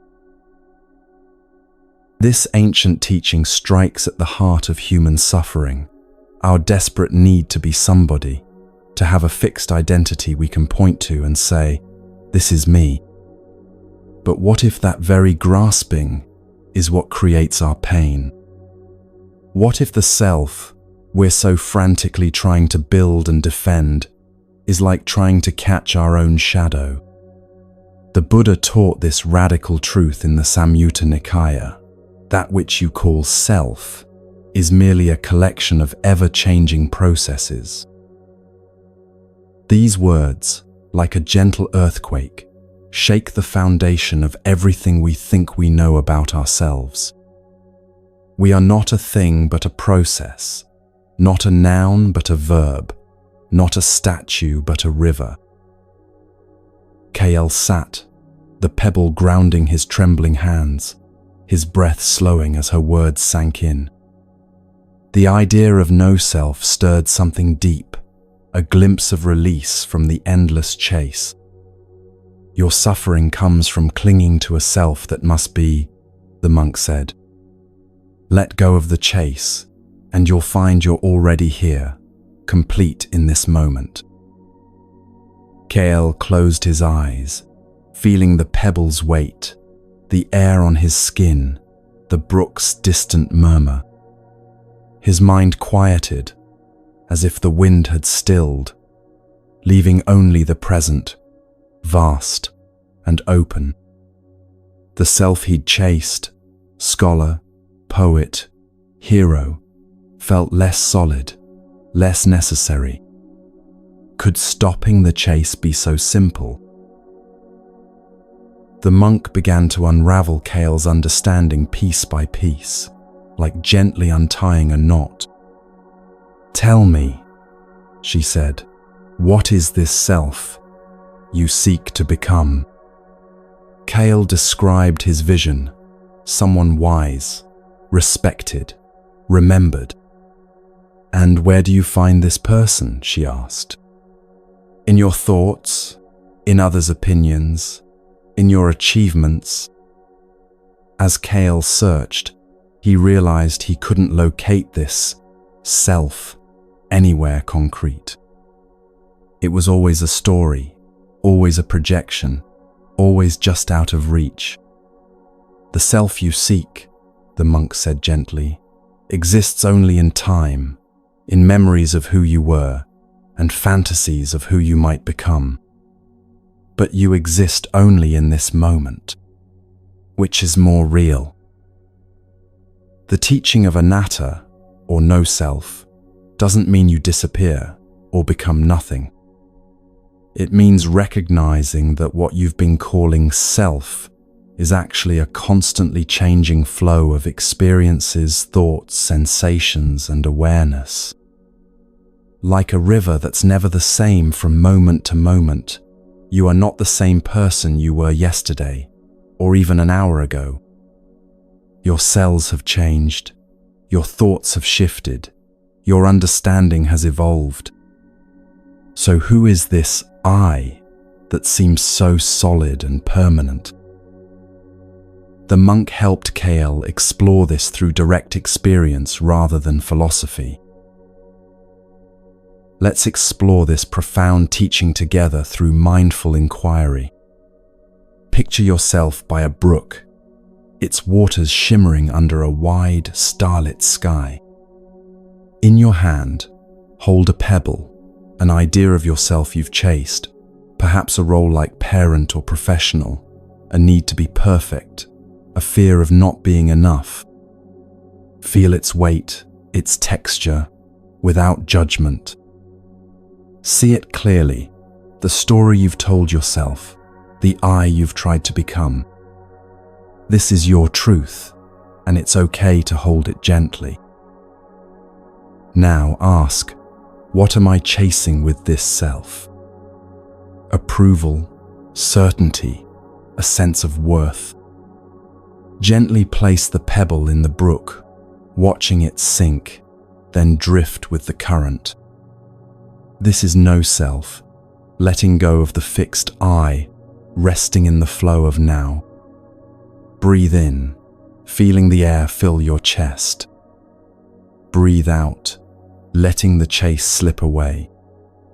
How does it feel to pause here, undefined, present? Kale returned to the temple the next dawn, the pebble tucked in his sleeve. "The brook helped," he said, "but my mind still wants to name me, scholar, poet, failure." The monk smiled, pointing to a cloud drifting across the sky. "Does the cloud call itself a storm or a mist?" she asked. "It moves, changing, without needing a name." Kyle watched the cloud, its edges soft, dissolving in the breeze. He saw that his need to be someone was like trying to hold the cloud still, to make it one thing. "No, self is freedom," the monk said. "You are not one role, one story. You are the seeing, the feeling, the being in this moment." Kale held the pebble, felt its weight, then set it in the brook again, watching it drift. His heart lightened, as if the chase had paused, leaving space for quiet. The monk taught KL to observe his thoughts without identifying with them. When a thought arises saying, "I am anxious," notice that there's an awareness observing the anxiety, she explained. Are you the anxiety, or are you the awareness that notices it? This simple shift created profound changes in KL's experience. Instead of being consumed by emotions, he learned to witness them. Instead of being driven by desires, he could observe them with curiosity. You are not your thoughts, your feelings, or your roles, the monk continued. You are the spacious awareness in which all these experiences arise and pass away. No self is a gentle release, not a loss of who you are. The mind loves to chase a better self, a perfect role, a story that feels complete. Each chase adds weight, like stones in a basket, pulling you from the present. The Buddha's teaching invites us to stop, to see that the self we seek is a story, not a truth. You are not bound by roles or names. You are the brook, the breath, the moment, flowing without need for definition. What might it feel like to let go of one small piece of that chase, to rest as you are, undefined?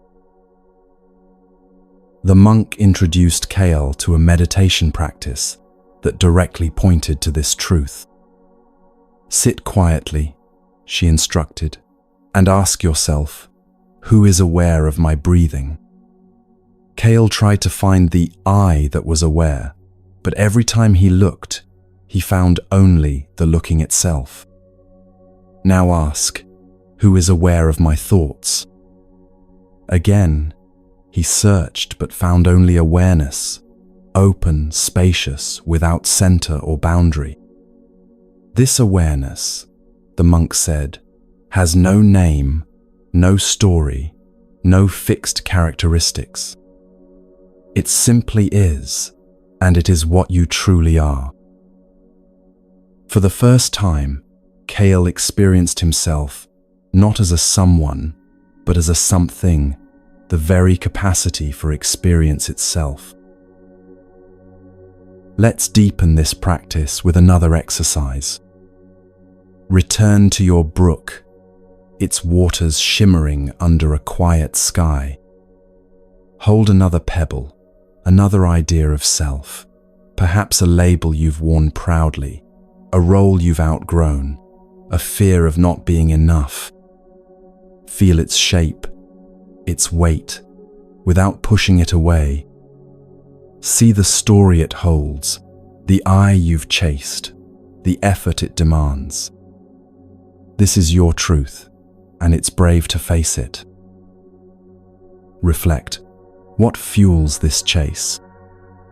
A need to be seen, a fear of falling short, a longing for certainty. Set the pebble in the brook, letting it slip into the current. Watch it drift, carried by the water's gentle flow. This is no self, releasing the fixed self, resting in the present. Breathe in, feeling your body, here, now. Breathe out, letting the story fade. Notice the lightness that grows, the space within. The practice of no self gradually transformed how KL moved through the world.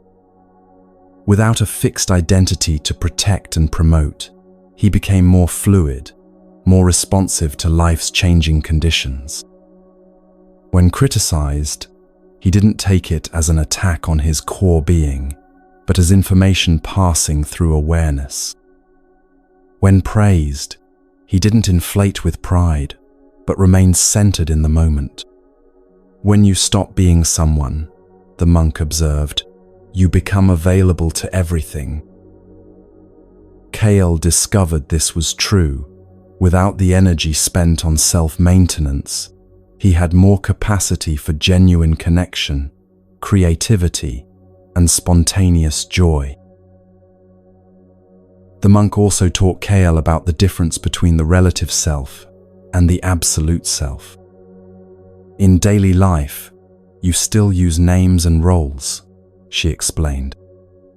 You still say, "I need food," or "I'm going to the market." This is the relative self, functional, useful, but not ultimate reality. But underneath this conventional identity lies your true nature, boundless awareness that has never been born and will never die. This absolute self, or rather no self, is what connects you to all existence.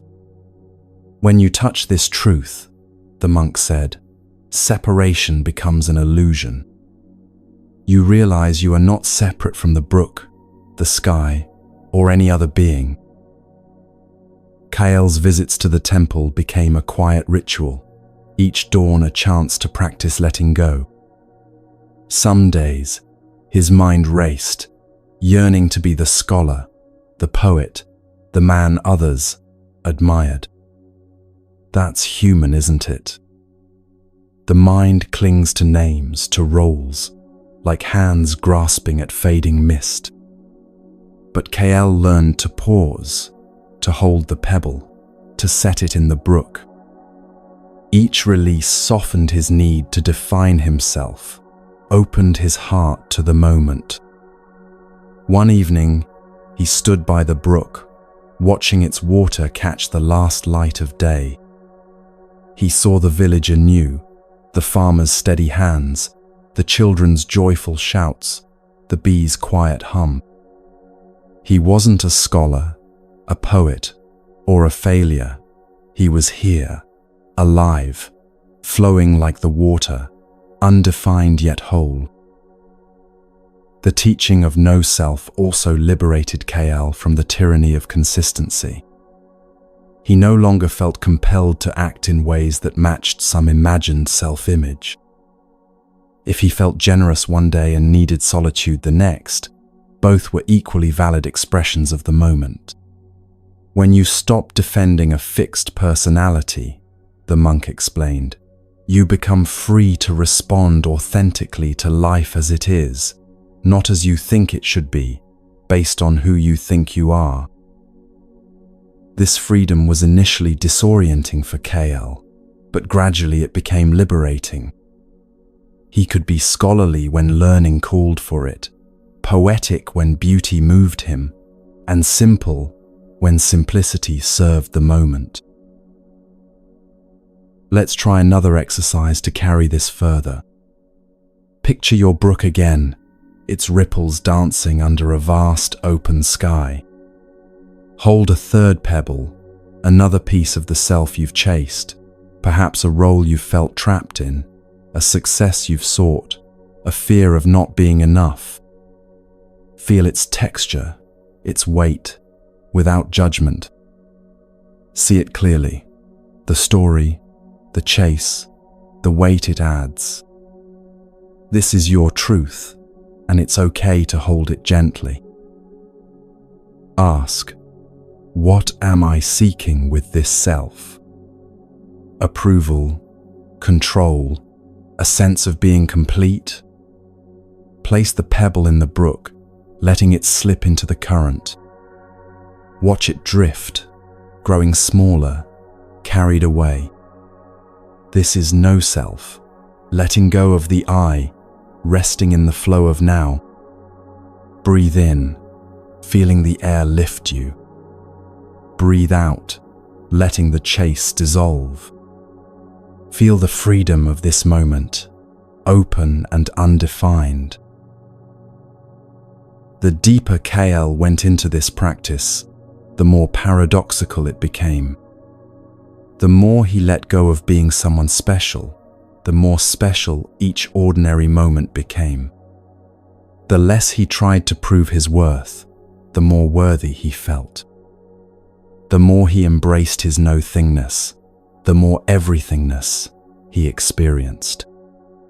"This is the great joke," the monk laughed one morning as they watched the sunrise paint the sky in brilliant colors.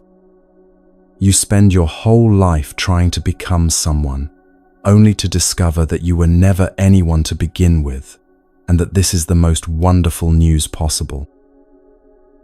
The Buddha's wisdom on no self points to ultimate freedom, freedom from the exhausting project of self-improvement, self-protection, and self-promotion. When Kale finally understood that there was no fixed self to improve, protect, or promote, a huge burden lifted from his shoulders. He could finally stop and simply be. Not be someone, just be. "The wave finally realizes it was always the ocean," the monk said, offering her final teaching. "It was never separate, never alone, never in need of becoming anything other than what it already is." Years later, when people ask Kale about his transformation from restless seeker to peaceful presence, he would smile and say, "I stopped trying to be someone and discovered I was everyone and no one all at once." He would tell them about the pebbles and the brook, about the monk who showed him that the very thing he was chasing was the thing keeping him from what he already had. "Freedom," he would say, "isn't becoming the right person. It's realizing there's no person to become." No self is a gift, a release from the endless striving to be one thing.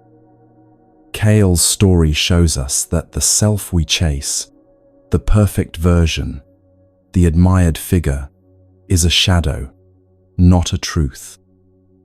The mind builds stories, names, roles, each one a weight that pulls us from the present. The Buddha's wisdom invites us to stop, to see that we are not bound by these stories. You are the seeing, the feeling, the being, like the brook, flowing without need for a name. What does it feel like to pause the chase, to rest in this breath, this moment? Kale's heart grew lighter, not because he became someone, but because he stopped trying to be. He walked through the village, noticing its beauty, the field's golden sway, the children's laughter, the brook's endless song. His mind still stirred at times, wanting to define him, but he'd return to the brook, set the pebble down, and feel the freedom of now. Let's anchor this with one final exercise. Return to your brook, its water shimmering under a star-filled sky. Hold a final pebble, a last piece of the self you've chased, perhaps a label you've carried, a fear of not being enough, a dream of who you should be. Feel its weight, its edges, without pushing it away. See the story it holds, the eye you've sought, the effort it demands. This is your truth, and it's courageous to face it. Reflect, what drives this chase? A need to prove, to be seen, to be certain. Place the pebble in the brook, letting it slip into the flow. Watch it drift, carried far by the water's gentle pull.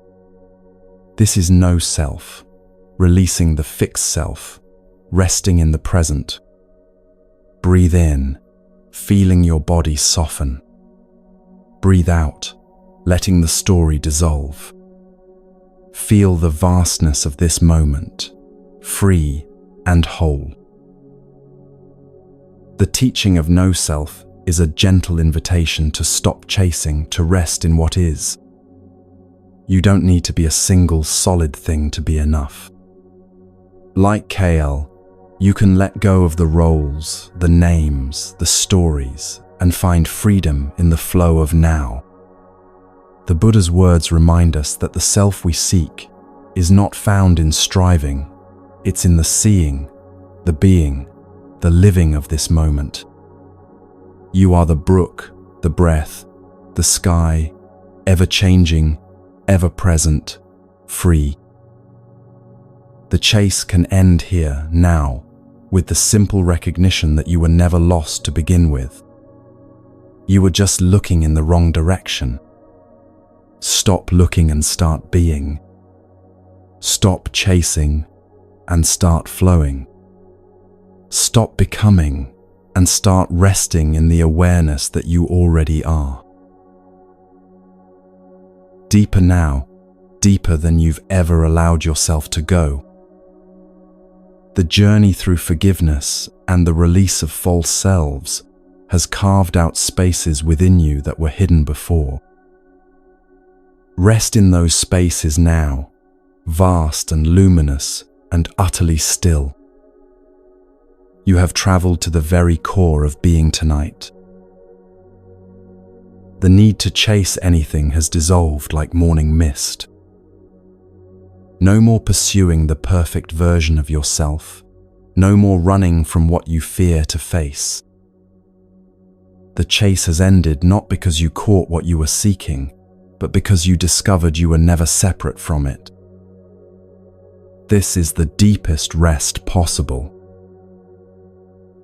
Your breathing has become so natural now, so effortless, like the tide that needs no instruction to rise and fall.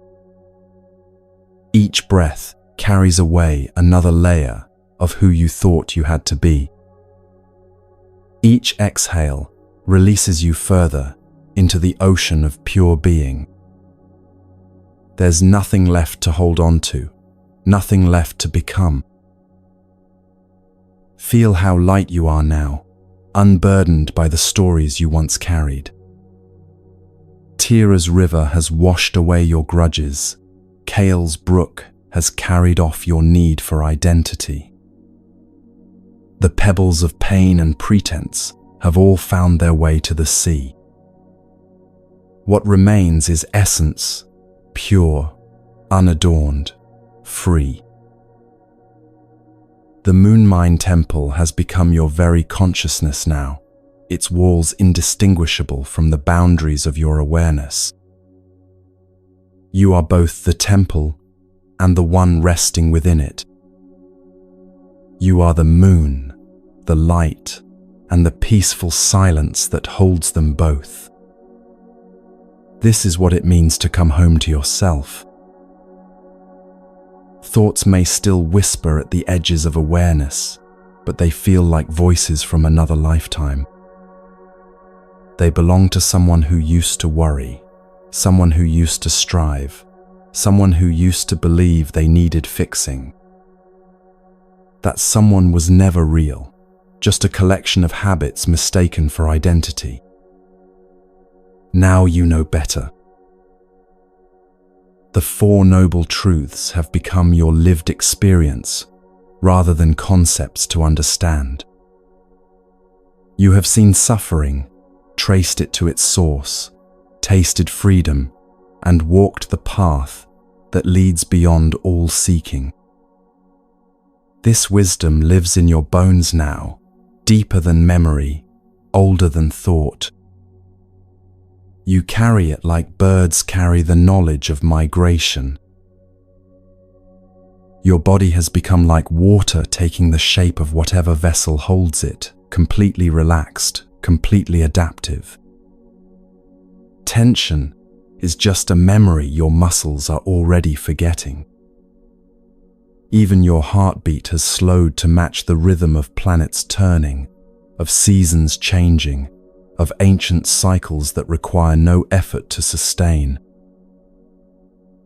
If you could see yourself from above, you would witness something beautiful, a being so at peace, they have become peace itself. The boundary between you and tranquility has dissolved completely. You are not experiencing calm. You are calm experiencing itself through this temporary form called your life. The night sky has moved closer, or perhaps you have expanded to meet it. Stars shine through your consciousness, as if you were made of the same darkness that holds them. You begin to remember what you knew before birth, that separation was always an illusion, that home was never a place, but a recognition. Time has stopped, meaning what it used to mean. Past and future feel like stories someone once told you about people you never actually met. There is only this eternal now, this breath, this presence that has no beginning and knows no end. This is your true age, timeless, deathless, whole. The sounds around you, whether silence or the distant hum of the world, have become music composed specifically for this moment of your deepest rest. Everything is in perfect harmony because you are no longer resisting anything.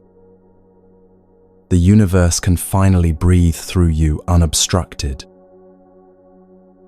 Your nervous system has remembered its original instructions, not to survive but to thrive, not to protect but to receive, not to control but to flow.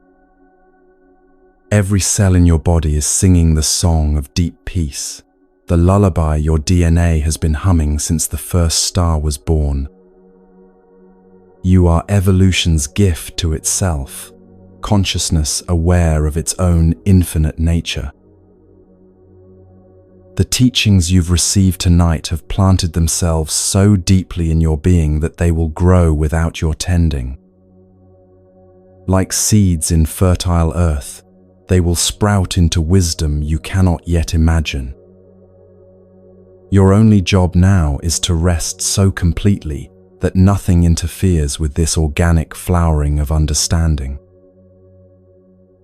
If emotions arise, waves of gratitude, whispers of joy, tears of recognition, let them flow through you like music through an open window. You are the space that allows all feelings to exist without being limited by any of them. This is the freedom you were always seeking without knowing its name. Sleep and wakefulness have become arbitrary distinctions now. Whether your eyes are open or closed, whether thoughts move or rest, you remain in this state of profound okayness with everything exactly as it is. This is the enlightenment that requires no special knowledge, just the willingness to stop pretending you are less than whole.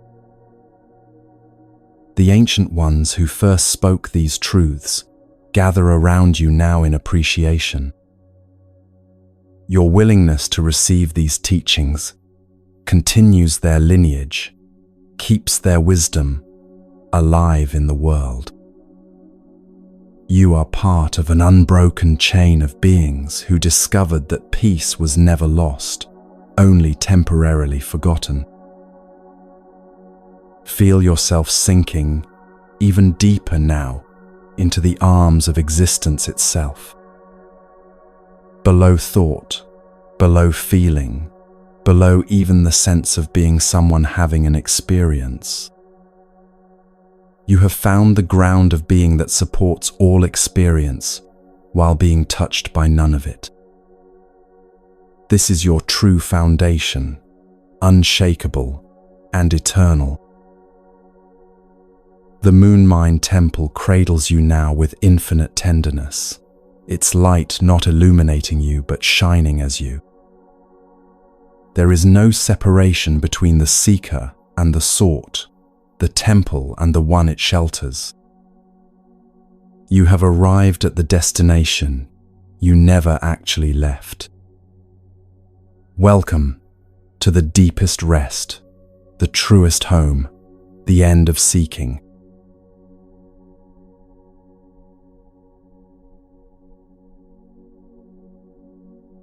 Picture yourself seated by a tranquil pond, its surface still, reflecting a crescent moon's soft glow. In a valley cradled by misty hills, a young woman named Luna lived with a heart restless for perfection.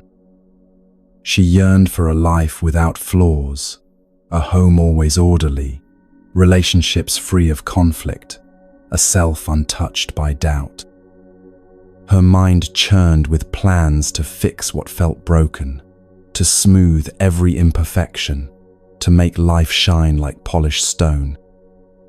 Yet the more she strove, the heavier her heart grew, as if chasing a star that kept slipping beyond the horizon. Each evening, she would sit by her window, staring at the moon, wishing her life could be as flawless as its light seemed to be. But even the moon, she would discover, held secrets about the beauty of imperfection. Luna's valley was a tapestry of simple beauty. Wheat fields swayed under the breeze, golden under the sun's caress. Villagers gathered by the pond, their voices weaving stories as they mended nets or washed linens. Birds darted through the willows, their songs threading through the air like delicate stitches. But Luna's eyes were clouded. She saw only what needed fixing: the crooked fence by her home, the tension in a friend's words, the doubts that crept into her quiet moments. Each imperfection gnawed at her, her mind spinning with ways to make things right, to make herself right. One twilight, weary from her endless striving, she wandered to a small shrine at the valley's edge, where an old woman sat spinning moonbeams into silver thread. At least, that's what it looked like in the ethereal light. "Child," the old woman said without looking up from her spinning wheel, "you carry the weight of trying to perfect the moon." Luna started, surprised she'd been noticed. "I don't understand," she replied, settling onto the grass beside the mysterious figure. The old woman smiled, her fingers never pausing in their work. "Look at the moon tonight," she said. "Tell me what you see." Luna gazed upward at the crescent hanging in the darkening sky. "I see incompleteness," she said slowly. "It's only half there. If I could somehow make it full, it would be perfect." The old woman laughed, a sound like wind chimes in a gentle breeze. "And tomorrow night, would you try to keep it full forever?" Luna frowned, beginning to see the impossibility. "That's exactly your problem, dear one. You're trying to stop the moon from being the moon." The old woman set down her spinning wheel and pointed to the pond's surface. "The moon's light dances on the water," she observed.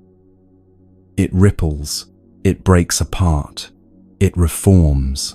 The light doesn't struggle to stay perfect. It simply illuminates whatever it touches." Luna watched the reflection, seeing how the slightest breeze scattered the moonlight into 1,000 shimmering fragments, each one beautiful in its own way. "Your life is like this water," the old woman continued. "You keep trying to hold the reflection still, but that's not the moon's nature. Its beauty lies in its willingness to be broken and reformed over and over again." For the first time, Luna began to see that her endless efforts to create perfection were like trying to grasp the moon's reflection with her hands. "But how do I stop trying so hard?" Luna asked, her voice barely a whisper. "Everything in me wants to fix, to improve, to make things better." The old woman reached into a basket beside her and pulled out what appeared to be a small piece of moonlight, though Luna couldn't quite tell if it was a crystal, a pearl, or something else entirely. "Hold this," the woman said, placing the mysterious object in Luna's palm. It felt warm and cool at the same time, solid, yet somehow flowing. "This is a piece of effortless light," the old woman explained. It doesn't try to shine. It simply is luminous. It doesn't work to be beautiful. Beauty is its nature. As Luna held the object, she felt something in her chest relax, as if she'd been holding her breath for years and could finally exhale. This story echoes a profound truth the Buddha shared in the Lotus Sutra. The nature of things is inherently perfect, neither lacking nor excessive. These words, like moonlight filtering through clouds, remind us that our constant efforts to improve and perfect often obscure the natural wholeness that's already present. Luna's suffering came from believing that life needed her constant management, that peace required her endless intervention. But true peace, like moonlight, arises effortlessly when we stop blocking its natural flow. Can you feel that possibility within yourself? That perhaps the very trying is what keeps you from the ease you seek. Let's explore this teaching through a gentle visualization. Picture yourself sitting beside Luna's pond, the moon's crescent reflected perfectly in the still water. In your hands, you hold your own piece of effortless light. It might feel warm like sunlight or cool like starlight, but it asks nothing of you except to be held. Notice how this light doesn't strain to illuminate. It simply glows naturally, without effort or intention. Now bring to mind something in your life you've been trying hard to fix or perfect. Feel how much energy you've been putting into, pushing, controlling, managing. Gently place this concern into the light you're holding, not to fix it, but to let it rest in natural luminosity. Watch how the light doesn't work to heal or change anything. It simply holds whatever you give it with infinite tenderness. How does it feel to let something be held rather than constantly managed? The old woman began to teach Luna about the difference between effort and effortlessness. When you garden, she asked, do you pull the flowers to make them grow faster? Luna shook her head. Of course not. You provide good soil, water, sunlight, and then you trust the flower's natural wisdom to unfold. The old woman gestured toward Luna's life. Your happiness is like that flower. The more you pull at it, trying to force it to bloom according to your timeline, the more you damage its roots. This was a revelation for Luna, who had spent years believing that if she just tried hard enough, worked smart enough, controlled carefully enough, she could manufacture the life she wanted. But what about responsibility? Luna asked. What about making good choices and working toward goals? The old woman smiled, her eyes twinkling like stars. There's a difference between flowing with life's current and swimming against it, she replied. Right action arises naturally when you're aligned with your true nature, like the moon following its orbit.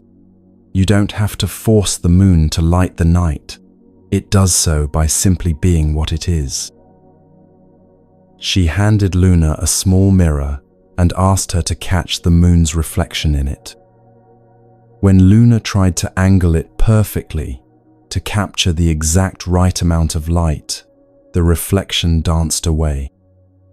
But when she simply held the mirror naturally, without straining, the moon settled into it like a bird coming home to rest. This became Luna's first lesson in effortless presence. The old woman showed her how forcing and striving actually pushed away the very things she was trying to achieve. Peace isn't something you create, she explained. It's something you allow. Joy isn't something you manufacture. It's something you stop blocking. Night after night, Luna practiced this new way of being, learning to tend her life the way a good gardener tends a garden, with care but without force, with attention but without anxiety. Slowly, she began to notice that when she stopped trying so hard to make things perfect, they naturally found their own balance. The old woman taught Luna a meditation practice called moonlight awareness. Sit quietly, she instructed, and imagine you are made of the same light as the moon, soft, clear, naturally radiant. Luna learned to feel her awareness as this gentle luminosity that required no effort to maintain. When thoughts arise, the old woman continued, don't try to stop them or change them. Simply let them pass through your moonlight awareness, like clouds drifting across the night sky. This practice revealed to Luna that she could be present and aware without the constant mental effort she'd thought was necessary. Her mind could be clear without being forced, peaceful without being controlled. Let's deepen this practice together. Return to the pond in your imagination, where the moon's light creates a pathway across the water's surface. Feel yourself becoming like that moonlight, soft, luminous, requiring no effort to shine. Notice how moonlight doesn't judge what it illuminates, it simply reveals what's already there. Let your awareness become like this, non-judgmental, effortless, naturally bright. If worries or plans arise in your mind, don't push them away or try to solve them. Simply let them drift through your luminous awareness like leaves floating on the pond's surface. Feel how much easier it is to be present when you're not working at it, when you're simply allowing your natural awareness to shine. Over the weeks that followed, Luna's relationship with life began to transform. She still cared about her home, her relationships, her growth, but she no longer carried the crushing weight of thinking everything depended on her control. The moon doesn't worry about lighting the earth, the old woman reminded her. It simply shines, and the light goes where it's needed. Luna learned to live like this, showing up fully, but without the desperate attachment to outcomes that had exhausted her for so long. When conflicts arose with friends, she found herself listening more deeply instead of immediately trying to fix everything. When doubts surfaced about her choices, she learned to hold them gently in her moonlight awareness instead of fighting them. The old woman's final teaching came on a night when the moon was completely hidden by clouds. "Where is the moon now?" she asked Luna. "I can't see it," Luna replied, looking up at the cloudy sky. "But is it gone?" "No," Luna realized. "It's still there, behind the clouds." The old woman nodded. "Your peace is like this moon. Sometimes life's challenges cloud your view of it, but the peace itself is never actually lost. You don't need to create it or force it to appear. You just need to trust that it's always there, waiting for the clouds to pass." This understanding brought Luna a deep sense of relief. She no longer had to manufacture peace or work to maintain it. She simply had to remember it was her natural state. Luna began sharing this wisdom with others in her village, not through teaching or preaching, but simply by embodying this effortless way of being. People noticed something different about her, a quality of ease that seemed to invite them to relax as well. When someone was struggling, Luna found she could offer presence without the old compulsion to fix everything immediately. Her home became naturally more orderly, not because she forced organization, but because she moved through it with mindful awareness. Her relationships deepened not because she worked harder at them, but because she showed up more authentically. Let's practice this effortless presence one more time. Imagine yourself now as pure moonlight, soft and radiant, needing no effort to exist. Feel how this light naturally extends in all directions, without trying, without straining. Notice that you don't have to work to be aware. Awareness is simply your nature, like luminosity is the moon's nature. Rest in this effortless beingness, this natural radiance that requires nothing from you but recognition. If thoughts about tomorrow arise, let them float through your luminous presence like night birds crossing the moon's face.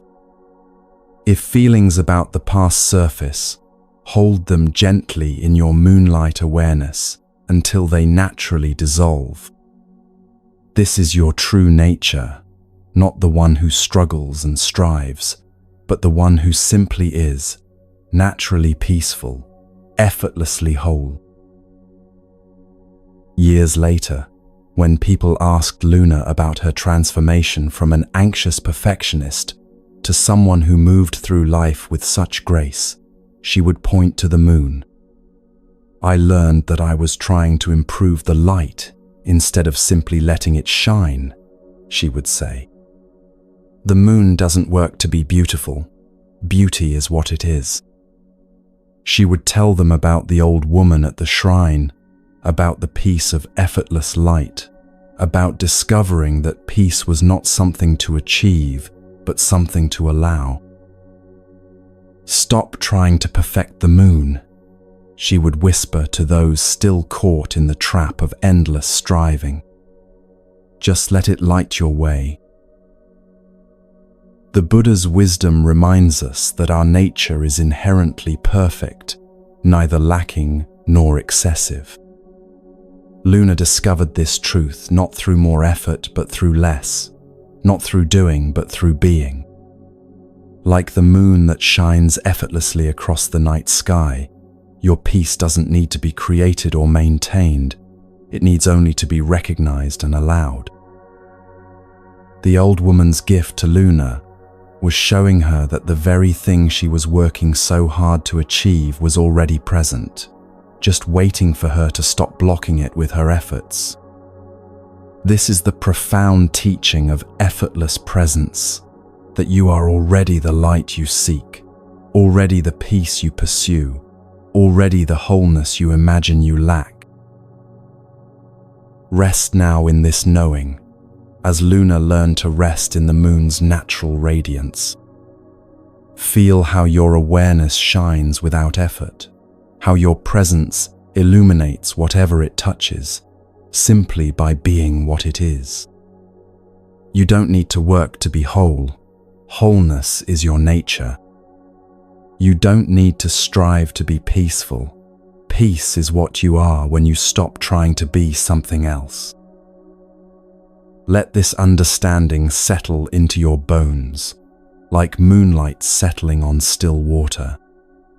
Tonight, you are the moon, effortlessly luminous, naturally perfect, inherently complete.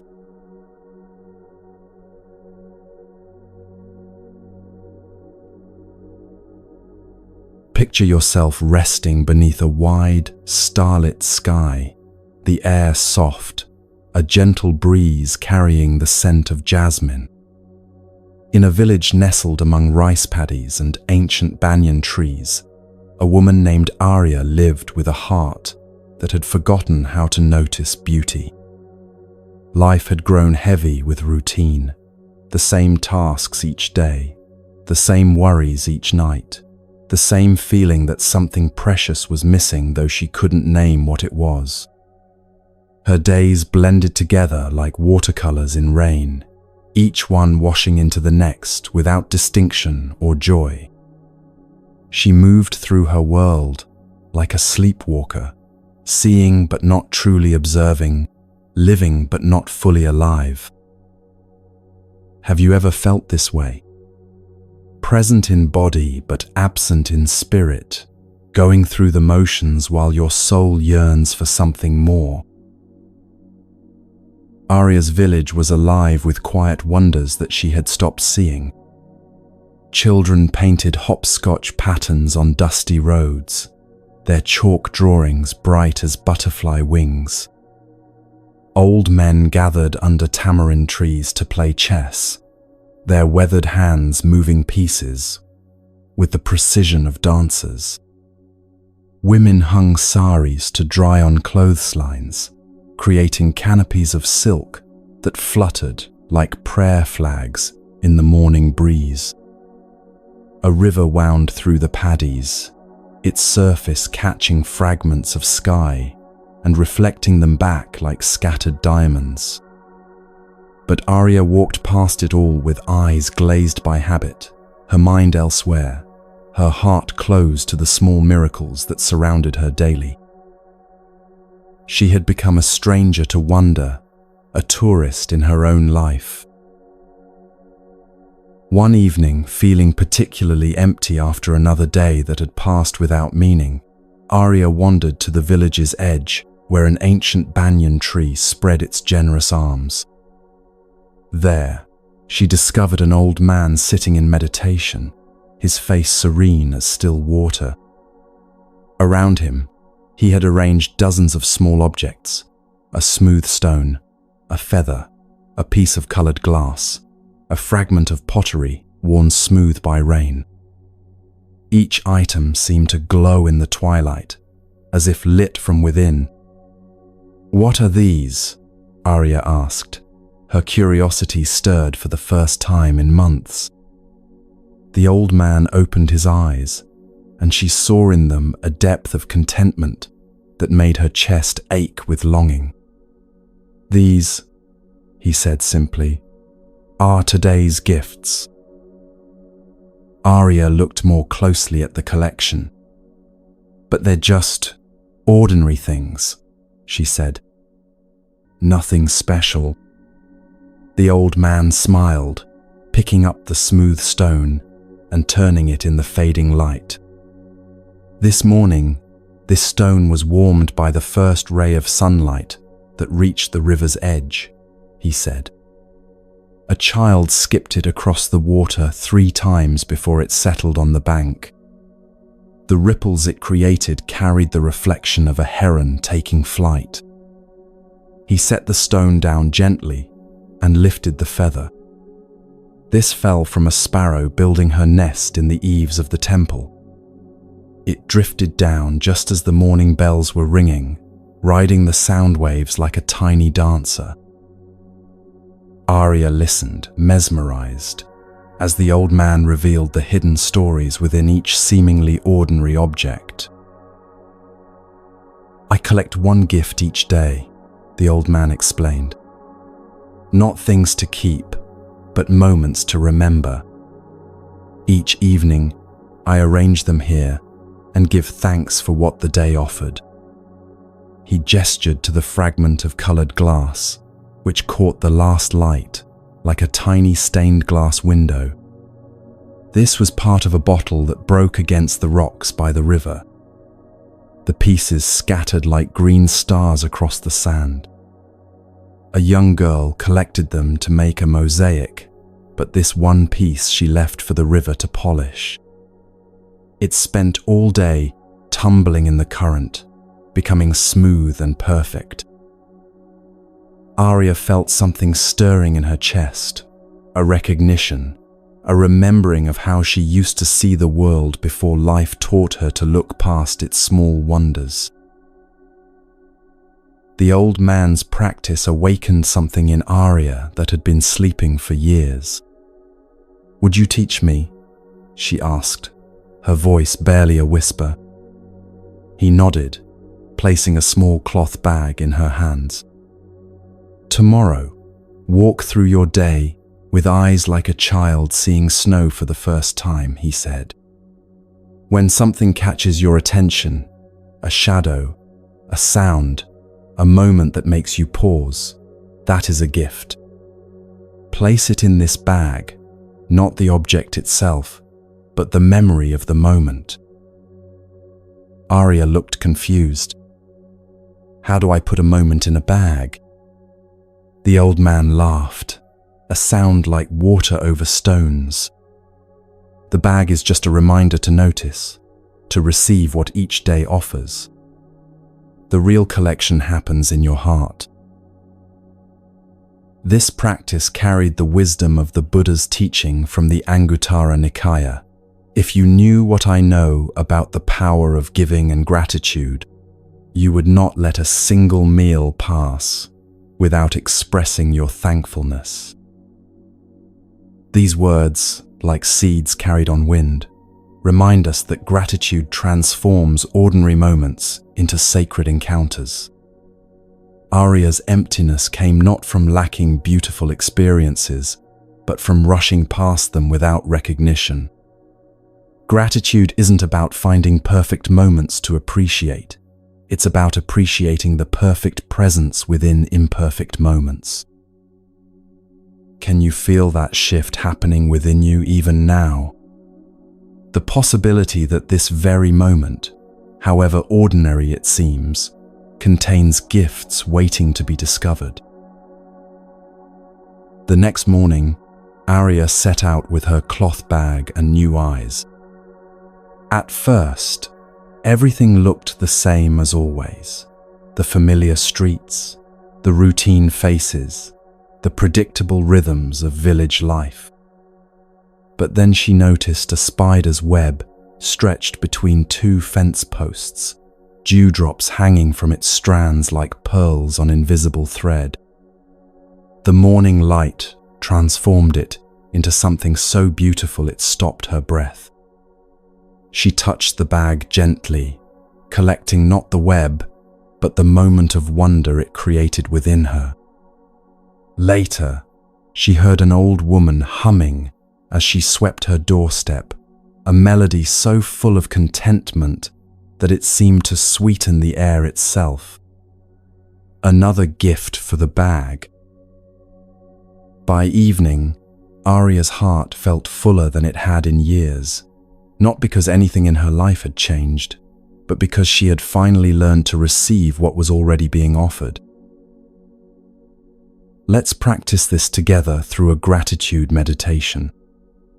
Close your eyes gently and bring to mind this moment, exactly as it is. Notice 3 things you can appreciate right now, perhaps the softness of whatever you're resting on, the rhythm of your own breathing, or the simple fact that you're alive to experience this peaceful moment. Don't search for profound or dramatic things to be grateful for. Find the quiet gifts hiding in plain sight. Feel how each recognition of goodness creates a small warmth in your chest, like lighting a candle in a dark room. Notice that gratitude doesn't require anything to be perfect. It only requires presence. Let this feeling of appreciation fill you slowly, like honey poured into a jar. What does it feel like to receive this moment as a gift, rather than taking it for granted? Each evening, Arya would meet the old man under the banyan tree to share the day's discoveries. I saw a child teaching her grandmother to use a smartphone, she told him one night. The grandmother's face was so full of delight at seeing her first video call with her grandson in the city. 3 generations connected through light and love. Another evening, the baker's wife was arranging fresh bread in the window just as the afternoon sun hit the glass. For a moment, every loaf glowed like it was made of gold. I could smell the sweetness and feel the warmth from across the street. The old man would listen to each story with the same reverence others might reserve for sacred texts. "You are learning to see with your heart," he would say. "This is how the divine hides in the ordinary, waiting for those with eyes to see." As weeks passed, Arya's entire experience of life began to transform. The same village, the same routine, the same daily interactions, but now everything sparkled with possibility. She began to notice how the late afternoon light painted golden rectangles on her kitchen wall, how her neighbor's cat had a specific spot where it liked to nap in the morning sun, how the sound of distant temple bells created different echoes depending on which way the wind was blowing. Her cloth bag became heavy not with objects but with memories, with moments of connection between her awareness and the world's endless creativity. She realized that beauty hadn't been absent from her life. She had simply forgotten how to receive it. The old man taught Arya about different types of gratitude. There is gratitude for what pleases us, he explained, arranging smooth stones in a pattern. This is easy and natural. He added some rough, broken pieces. Then there is gratitude for what challenges us, for what teaches us strength and resilience. Finally, he placed a simple leaf in the center. But the deepest gratitude is for existence itself, for the mysterious gift of being conscious, of being able to experience anything at all. This third type of gratitude opened something profound in Arya's understanding. She began to feel thankful not just for good moments, but for her capacity to have moments at all, the miracle of awareness itself. One evening, after months of this practice, Arya realized something extraordinary had happened. The emptiness that had plagued her for so long had vanished, not because her circumstances had changed, but because her relationship to her circumstances had transformed completely. She was living the same life, but it felt like an entirely different existence. Where she once saw routine, she now saw rhythm. Where she once experienced boredom, she now found curiosity. Where she once felt lack, she now discovered abundance. Gratitude, the old man told her, is not just an attitude, it's a way of seeing that reveals what was always there. Let's deepen this practice together now. Think of your journey through tonight's teachings, each story you've heard, each moment of recognition, each small shift in your understanding. Can you find gratitude for this time you've given yourself? For your willingness to listen, to learn, to open your heart to ancient wisdom. Feel appreciation for your own seeking, for whatever brought you here to this moment of peace. Notice how gratitude for your spiritual journey creates a warm expansion in your chest. Now extend that feeling to include the teachers whose words reached you tonight. Kael with his pebble, Lila with her basket, Soren with his single brushstroke. Feel thankful for the wisdom they represent, for the human capacity to learn and grow and find peace. Let this gratitude ripple outward to include everyone who might benefit from these teachings, all beings everywhere seeking freedom from suffering. Arya's transformation didn't stop with her own experience. Her new way of seeing began to affect everyone around her. When she complimented the baker on the golden glow of his bread, he started arranging his display more artfully.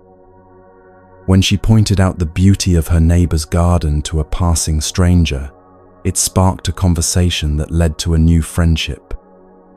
When she thanked the sweeper for keeping the streets clean, acknowledging the care he put into his work, his whole posture changed with pride and recognition.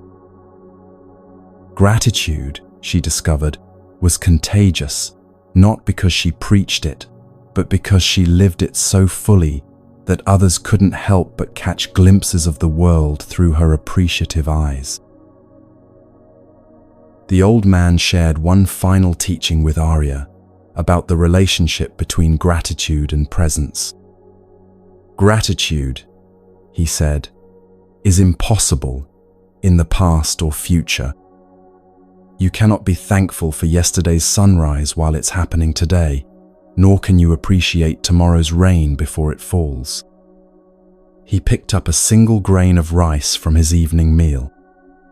But this grain, received with full attention in this moment, can fill you with more gratitude than 100 feasts eaten while thinking of other things. This teaching helped Arya understand why her practice of daily gift collecting had been so transformative. It wasn't just about finding good things to appreciate. It was about training her mind to be fully present, because presence is the only place where gratitude can truly bloom. Now, as our own journey together draws toward its gentle close, let's practice Arya's teaching one more time. Scan through the hours you've spent here tonight, collecting the moments that touched you most deeply. Perhaps it was the image of stones being released into flowing water, or the feeling of holding your breath like a pebble, or the recognition that you are the sky through which thoughts pass. Maybe it was learning about the monk who painted single brushstrokes, or discovering the freedom that comes from forgiving the past. Gather these gifts in your heart's cloth bag, not to possess them, but to honor them. Feel how rich you are in wisdom received, in moments of understanding, in glimpses of your own deeper nature. Let gratitude fill you like moonlight filling a clear night sky. If it feels right, take a moment to share your appreciation in the comments. What gift from tonight's journey will you carry forward? What teaching touched you most deeply? Your sharing becomes part of the gift for others who will discover these teachings. Like Arya's appreciation for the baker's bread inspiring others to notice beauty, your words of gratitude create ripples of recognition and encouragement.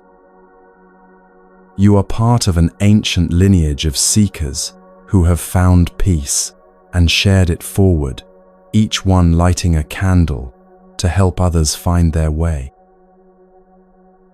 The Buddha's wisdom about gratitude reminds us that appreciation transforms ordinary moments into sacred encounters.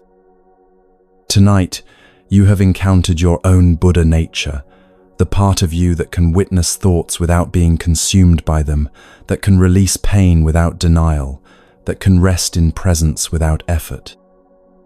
This nature was always there, like the moon behind clouds, waiting for you to remember it. Your gratitude now is not just for teachings received, but for capacities recognized, for wisdom remembered, for peace reclaimed. As Arya learned to collect daily gifts, you too have learned to recognize the gifts hidden within ordinary consciousness, the gift of breath that needs no improvement, the gift of awareness that requires no effort, the gift of this moment that asks nothing but your presence. These gifts don't disappear when our time together ends. They travel with you like seeds of peace, ready to sprout into moments of recognition whenever you remember to receive what life is constantly offering. Take with you Arya's secret, that gratitude is not about finding perfect things to appreciate, but about appreciating the perfect presence within imperfect moments. Every ordinary day contains extraordinary opportunities for wonder if you bring Arya's eyes, fresh, curious, receptive. Every routine interaction holds potential for connection if you bring her heart, open, grateful, present. This is how enlightenment hides in plain sight, how the sacred disguises itself as the mundane, how peace reveals itself to those who learn to truly see. Rest now in the fullness of gratitude, feeling how it makes this moment complete exactly as it is. You need nothing more than what you have right here, this breath, this awareness, this capacity to receive life as it unfolds. Like Arya under the banyan tree, counting her daily gifts, you have learned that abundance is not about having more, but about noticing more, appreciating more, receiving more of what is already here. The Moon Mine Temple has been your shelter tonight, but the real temple is the grateful heart you carry with you always. This heart knows how to find the sacred in the ordinary, the perfect in the imperfect, the eternal in the temporary. From this place of deep appreciation, let yourself drift toward the most peaceful rest, knowing that you have received exactly what you needed tonight. The teachings live in you now, not as concepts to remember, but as wisdom to embody. Tomorrow, you will walk through your world with new eyes, collecting moments like precious gems, seeing through the veil of habit to the wonder that was always there. Tonight, rest in the knowledge that you are part of something beautiful, the endless human capacity to learn, to grow, to find peace, and to share that peace with others. This is your gift to the world, not perfection, but presence, not answers, but openness, not achievement, but appreciation. And so we come to the end of this sacred journey together, though what you've discovered tonight has no ending. The peace you've touched will travel with you like a gentle companion, whispering reminders of your true nature in quiet moments. You have walked through ancient wisdom and found it alive within you. This is the greatest discovery, that everything you sought was already home in your heart. Feel yourself settling now into the deepest rest, like a leaf finally finding its place on still water. Your breath moves with the rhythm of eternity itself, unhurried, unforced, perfectly at peace. There is nowhere else you need to be, nothing else you need to understand. This moment holds everything. The stories you've heard tonight, Kale's pebble, Lila's basket, Soren's brushstroke, Tira's river, Luna's effortless light, Arya's daily gifts, they live in you now as possibilities, as doorways back to peace whenever you need them. Each teaching is a key you carry, not in your memory, but in your very being. You have learned the language of your own soul. Let the Moon Mine Temple's light surround you one final time, not as a place you visit, but as the luminous awareness you are. Its walls are your open heart, its foundation your unshakable peace. You are both the temple and the one who rests within it. This sanctuary goes with you wherever you go. Your body knows how to rest completely now, every muscle releasing its hold on yesterday's tensions. Your mind has learned to be still without effort, thoughts arising and passing like gentle waves on a peaceful shore. Your spirit remembers its true nature, vast, free, eternally at rest. All is well in your world. If thoughts of tomorrow try to stir, meet them with the smile of someone who knows that peace is not dependent on circumstances. If echoes of the past whisper for attention, greet them with the compassion of one who has learned to let the river carry what was never yours to hold. You are no longer at war with your own mind.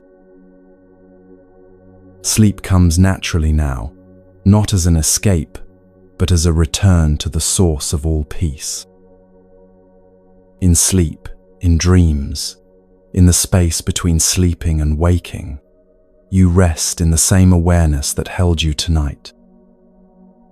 There is no place that peace cannot reach you. You are always home. The ancient ones who first spoke these truths smile with recognition as they see their wisdom flowering in you. You have joined the timeless lineage of those who chose peace over struggle, presence over pursuit, being over becoming. Their blessing travels with you like moonlight, gentle and eternal. When you wake tomorrow, you may remember these teachings clearly, or they may live in you as a feeling, a quality of ease you carry. Both are perfect. Wisdom works in its own mysterious ways, transforming you from the inside out. Trust its process completely. Your breath becomes lighter now, like the whisper of wind through bamboo. Your heartbeat settles into the rhythm of deep contentment. Every cell in your body remembers its original instructions to be at peace. You are returning to your natural state. The Moon Mind Temple's doors remain always open for you, not as a distant place, but as this very awareness that needs no building, no maintenance, no improvement. Whenever you pause to breathe consciously, whenever you choose presence over distraction, whenever you let go instead of holding tight, you are home. From this place of infinite rest, let yourself drift wherever peace wants to take you. Whether into the deepest sleep or the quietest wakefulness, you are held by love itself. The same love that moves the stars and grows the flowers tends to your soul with perfect care. Thank you for allowing these ancient teachings to find their way to your heart. Thank you for your willingness to learn, to listen, to open to wisdom older than civilization, yet fresh as this moment's breath. Your presence here tonight has blessed not only you, but all beings everywhere. If it feels right, know that this is not goodbye, but until we meet again, for we meet wherever peace is chosen, wherever love is remembered, wherever someone sits quietly and remembers their true nature. The Moon Mind Temple exists wherever hearts gather in the spirit of genuine seeking. Rest now in the knowledge that you carry everything you need. The pebble of presence, the river of release, the brushstroke of simplicity, the light of effortless being, all these live in you now as your own wisdom. You are complete, whole, perfect exactly as you are. Let the last light of the Moon Mind Temple wrap you in its tender radiance as you drift toward the deepest peace. You have found your way home to yourself. You have remembered who you truly are beneath all the stories. This remembering is the greatest gift you can give yourself and the world. Sleep peacefully, gentle soul. Wake refreshed and renewed. Carry this peace like a quiet flame that no wind can extinguish. The teachings live in you now. You are the teaching. From the Moon Mind Temple to your beautiful heart, from ancient wisdom to your modern life, from this moment to all moments, may you be at peace. May you be free. May you rest in the love that you are. Until we meet again in the sanctuary of stillness, in the temple of the present moment, in the home of your own awakened heart. Sweet dreams, beloved friend. Sweet dreams.